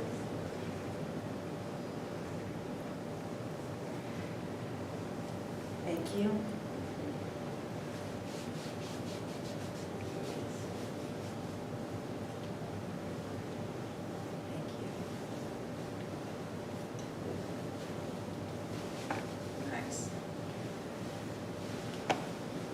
Another hand? It says they wait. Weight. Physical body weight is often linked to toxic energy in the body, which may very easily be linked to toxic emotions which have been not expressed, emotional experiences that have not been fully processed appropriately. This will store up very often as body weight. Oftentimes, we link this in to areas of vulnerability and or fear-based emotions where we perceive and or believe we are vulnerable to the extent that we are unable to protect ourselves in the energy field that we exist in. In other words, around other people, places, situations, circumstances. This is often directly correlated to experiences in other lifetimes, parallel dimensions of reality. Therefore, the healing of the weight issues on an emotional level must include the installment of feeling safe, knowing that you're safe, believing and perceiving that you're safe, realizing that you have Creator's truth, point of view, and PUD on safety, and making your truth, your point of view, and your PUD one and the same as Creator's as it relates to the topic area of safety. That you know that you are truly safe within your body and being. That the safety that you've been seeking exists within you, regardless of the external situations, circumstances, people, scenarios. This first shall be the first aspect of this healing on the weight issues. If you're willing to receive these truths regarding the safety topic, as it has just been explained, and even more with and from Divine Source Consciousness, please breathe and receive. Ultimately, this will allow you to truly know you are always safe no matter where you are, because safety exists within you.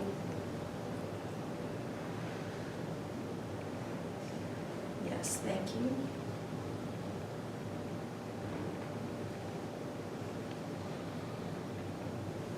You're worthy and deserving of being safe. You're worthy and deserving of feeling safe. And you're worthy and deserving of expressing your emotions in appropriate ways, in appropriate situations, and as is appropriate regarding the people you're with. That you know how to express yourself in an emotionally healthy way, that it's safe for you, and that you're worthy and deserving of it. For this too is linked in to the weight. Feeling safe to express yourself emotionally, and knowing how and when to do it in the highest and best ways and for your highest and best good. These truths will be instilled within you and within every cell of your body and being if you're willing to receive them now. Give consent. Thank you, thank you, thank you. Yes. Nice. Just breathing and noticing whatever you notice is fine.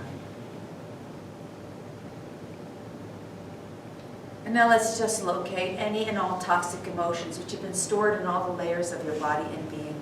Unconscious toxic emotions from your past, present, future, and parallel timelines which are no longer beneficial to you, as they are identified by Divine Source, Creator of all that is. Ascended Master stepping forward here as well, assisting in this process. Serapis Bey. Thank you, Serapis Bey. And many other Ascended Masters in this lineage assisting with identifying these toxic emotions from past, present, future, and parallel lifetimes. Understand these toxic emotions are energetics and frequencies which are no longer beneficial to you, which are non-benevolent and non-beneficial. As they are identified, they will be most gently, most lovingly lifted, removed, dissolved, and taken away and transmuted to Divine Source Consciousness. In addition, do this first, they're saying. This is the first part. Please give consent. Anyone in the room, even if you don't have weight issues, you can clear, heal, and resolve these toxic emotions that no longer are serving you.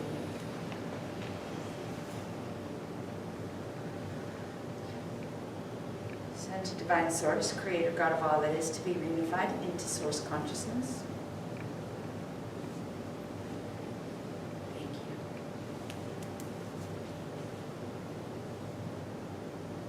Thank you. Second part of this healing. To replace within you. Oh, sorry, thank you. Cleanse, bless, bathe, purify, harmonize. I've got that, thank you. Okay, so let's restore to you your rightful emotions, the rightful aspects of those healthy emotions that are now the same energetic emotions, only now cleansed, blessed, bathed, purified, harmonized, and divinitized in the love and light of Divine Source, Creator God. And that as these emotions, healthy emotions, are restored to you, Understanding that healthy emotions are not absent of anger. They are not absent of resentment. They are not absent of certain emotions that you might define as unhealthy, but rather they are cleared, cleansed, blessed, harmonized, bathed, purified in the love and light of divine source, and returned to you with consciousness, which means that now you get to have your emotions, work through them, process through them, and use them as energetic navigators to assist you in knowing when you're rightfully aligned on your course, or perhaps when you're slightly off course. So if you're willing to receive this now, please say yes. Thank you.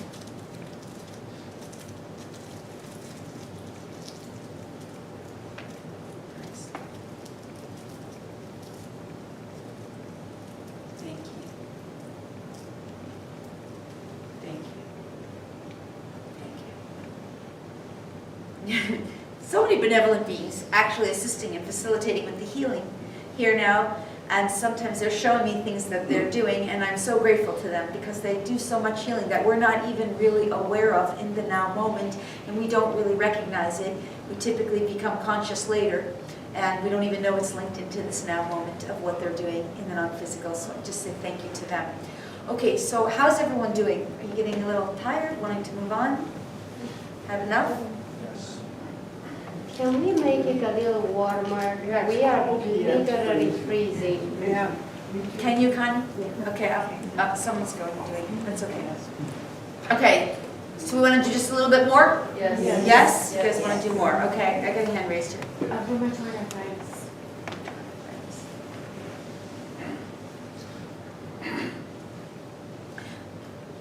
Understand that the rheumatoid arthritis in which you are speaking is directly linked and correlated into your own stiffness of existence, the stiffness of being, the stiffness of your experience, the lack of your emotional and mental flexibility.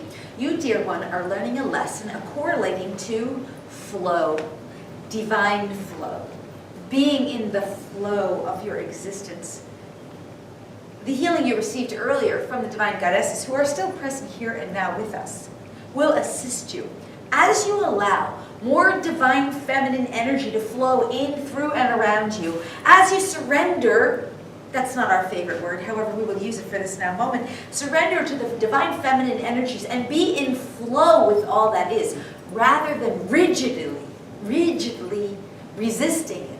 As you flow with your experience and allow higher consciousness to flow in and through you, you will find alleviation of your rheumatoid arthritis. So part of the healing you've received this evening is already assisting with that. Understand, arthritis of every kind is a tightness that comes from holding on to things too tight or too rigidly, including your life experiences, including your beliefs, your belief systems, and your own emotions. If you cling to the old way of being, your old outmoded thoughts and beliefs and concepts, etc., you will experience some form, frequency, or vibration of arthritis, potentially experience that as you, dear one, are. As you allow more feminine flow in and through you, as you release, as you learn to surrender, trust, and receive with flow, and the flow of allowing things to receive, flow through, in, and around you, you will find this experience of arthritis to be lessened in your life. Guidance coming through for you as well. Turmeric, the supplement of turmeric combined with healthy fat of some kind, for example, a coconut oil or hemp oil, will assist in the alleviation of the physical experience of arthritis. That said, the healing that's coming through here will be on this topic area of moving in flow with life. Creator's Truth point of view and PUD of living in flow. Natural flow with your body, your being, your life, and your living. Having Creator's Truth point of view and PUD on flow, making your truth point of view and PUD one and the same as creators as it relates to the topic area of flow and living in flow. And also in divine right timing, often referred to as DRT. That you know how and when to live in flow with divine right timing, and that you're allowed to live in flow with divine right timing, that you allow yourself to live in flow with divine right timing, and that you're safe to live in flow with divine right timing, and that it's easy for you, effortless even, and that you remember, because it's within you, and it always has been, and that you're worthy and deserving of living and being in flow with divine right timing, and in the flow of your life, living your highest and best life in flow. These truths and so many more on this topic area will now be instilled within you and within every cell of your body and being regarding this topic area, all with and from divine source consciousness, divine source truth, divine source perspective, understanding, and definition, making your truth, your point of view, and your PUD one and the same as creators as it relates to this topic area. With your consent now, breathe and receive. Simultaneously removing all patterns, programs, implants, explants, points of view, perspectives, ideologies, frequencies, energies, and vibrations of holding on too tight to anything which is no longer serving you, and especially to that which is binding you. Removing all of that and all the energetic imprints, etc., associated with it. With your consent, breathe and receive, give thanks.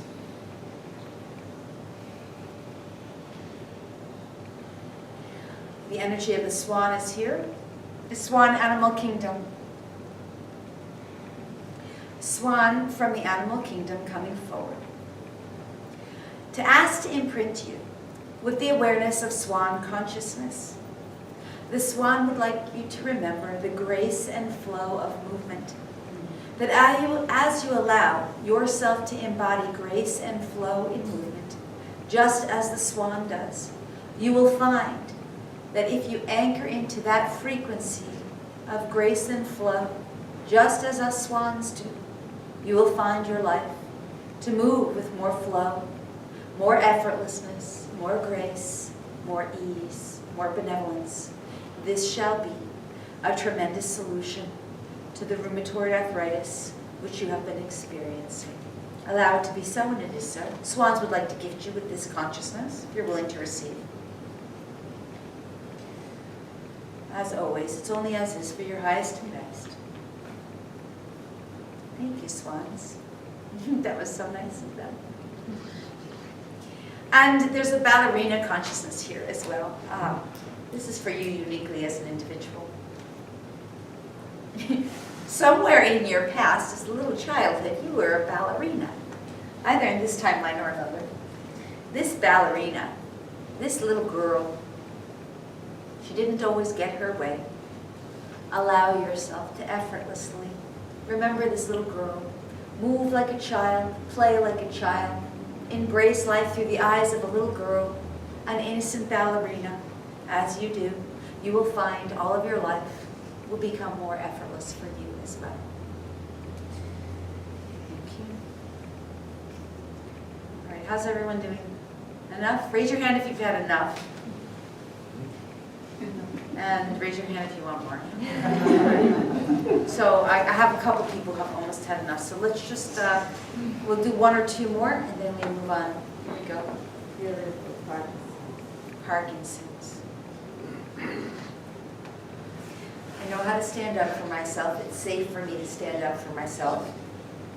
I know how and when to stand up for myself. I'm worthy and deserving of standing up for myself. I choose, desire, and intend to stand up for myself in the highest and best ways. I'm free from the confines of my family lineage who have repressed, suppressed, and or denied me. Archangel Michael coming forward now, stepping forward to clear the entanglements of your family lineage who have repressed and denied you and made you less than you are. Feel safe to stand up for yourself. Feel free to stand up for yourself. Know that you are worthy and deserving of standing up for yourself. Liberating yourself from the entanglements and the ensnarlements of those who have repressed and or suppressed you. Slave driver programming, this is part of it. Linked to your origins. This has to be cleared. It's very painful. Okay, I'm getting out of the dramatics of it. Please just do the work. Let's go. Sorry, conversations.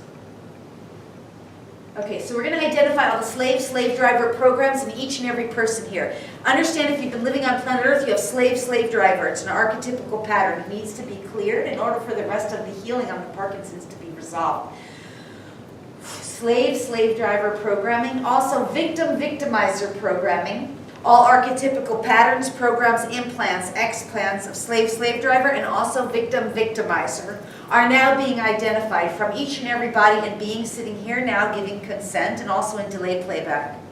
As they are identified, they're being lifted, removed, dissolved, taken away, and transmuted into love and light.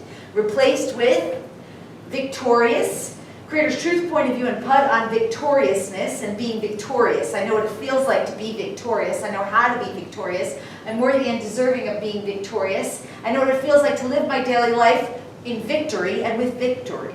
Victoriously. And also replaced with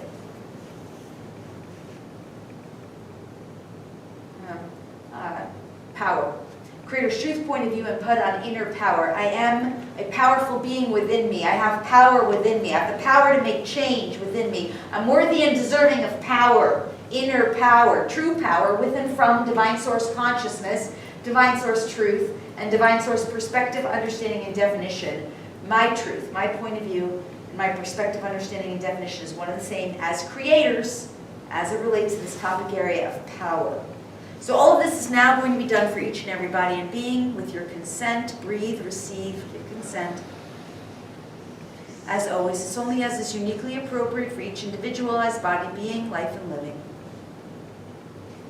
And only as is for your highest and best. Thank you. That's nice. This is a big one.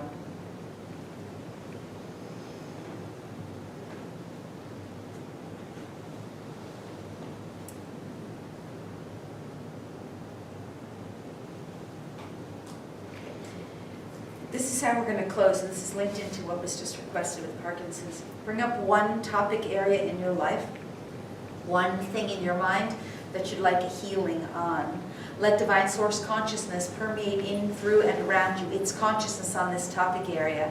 That you receive the gifts of consciousness you're meant to receive on this topic area so that you can be done and complete with it, whatever it is, in the highest and best ways, in accordance with DRT, Divine Right Timing, and only as is, for your highest and best. So if you're willing to receive this healing, just bring up whatever that one thing is into your consciousness that you'd like the healing on.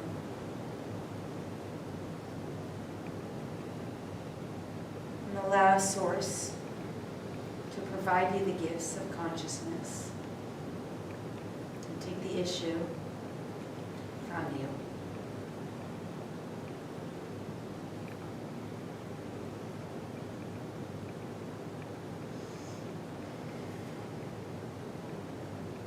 This Parkinson's, one more thing.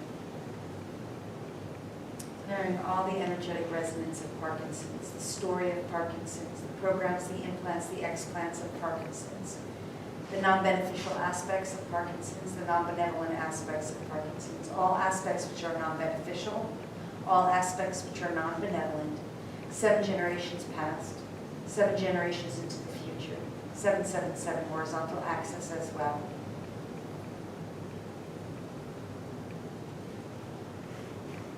Wait, look at the guy. Oh, hit the guy. Clearing it from the family lineage.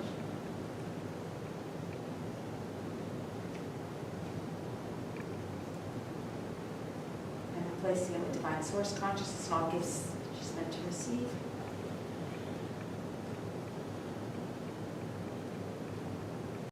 Worthiness and deservingness, deservability, freedom and liberation.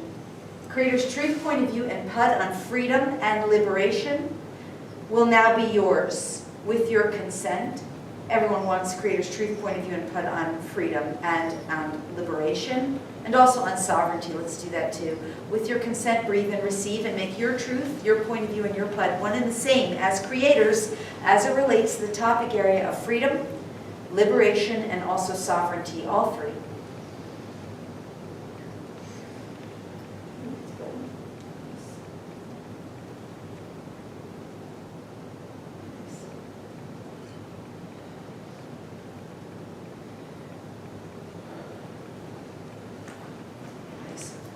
one final clearing for the night, and that is that each and every body and being here is now cleansed, blessed, bathed, purified, harmonized, and divinitized in the love and light of divine source, creator God consciousness, infused with that love.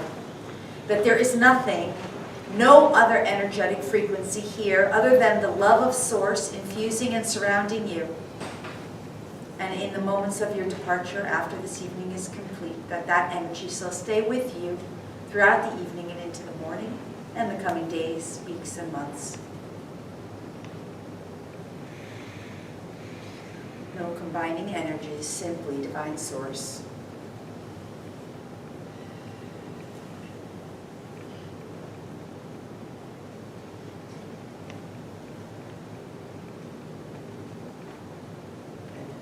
All right, so we're done. We're going to come out of this. I just have to give this one piece of guidance for the Parkinson's issue, Pearl.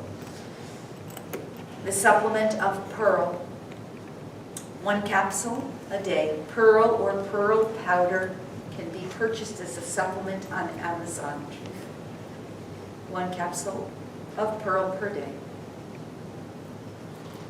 for this body and being here. Thank you. Okay, good. So now let's come out of this, right? Nice and easy. We didn't really float anywhere or go anywhere. You've been in your body the whole time. But this time, remember that lightness above you that you went through. Start to call back your energy from that space. So in other words, up in that lightness of that window, that door, wherever you were, start to call back your consciousness as if you're coming back into the atmosphere, into the galaxy. Past all the planets and the stars once again, past the sun, past the moon, and coming up into this room as if you're almost energetically hovering above your own self. And just see, sense, or feel beautiful love surrounding yourself. No way to do it wrong, right? And then bring that consciousness back into your own brain. Fully cleansed, blessed, bathed, purified, harmonized, and divinitized in the love and light of divine source consciousness. So you're breathing your consciousness into your brain once again, just like before. Love into the brain. Feel the brain fill up with love and peace. Be consciously aware that you're breathing love and peace into your own brain. And now travel it down into your throat. Feel that love in the throat center. Infuse and surround and envelop the throat center. Swallow it down now into the heart center, just breathing in all aspects of your own self now into the heart. Drop fully into the heart, remembering your feet, the rest of your body. And as you're dropped into this heart center, just energetically allow yourself to be lined up with the center of your body and being. That your heart center is lined up with your emotional body. Your emotional body is lined up with your heart center. Your mental body is lined up with your heart center, perfectly fine and divine. And your heart center is lined up with your mental body. Your energetic body is lined up perfectly with your heart center. And your heart center is lined up perfectly with your energetic body. Your spiritual body is lined up perfectly with your heart center. And your heart center is lined up perfectly with your spiritual body. Now take all that love and peace you've been breathing in and just drop it down into the belly center. Breathe it down into the reproductive center. Breathe it down into the tailbone. Just breathing it in, anchoring it into the body. Feel it drop through the floor beneath you. Feel it drop down into the center of the earth. Feel the breath of that love. See, sense, feel, imagine, however it is for you. Once again, connecting with the crystalline core in the center of Mother Earth. Surrounding, infusing, entangling with it, and bringing that energetic up through the floor, into your buttocks. Now, stretch out those legs, the feet, anyhow it feels good and right to you. Breathe some more love up from the buttocks into the reproductive. Move the hips around, however you need to move them, getting fully anchored into the body. Breathe up that love into the belly center, mid-back, stretching back, hips, waist. Breathe it up into the heart center now, once again. Now wrap your arms all the way out and around. Encircle the love that you have breathed in, through, and around you with your arms. Hugging your body and your being with your own arms. Give yourself the biggest, hugest hug. Stretch out any part of your body and say out loud, I love you. I love you. I adore you. I adore you. I welcome you home. I welcome you home. Thank you. Thank you. When you're ready.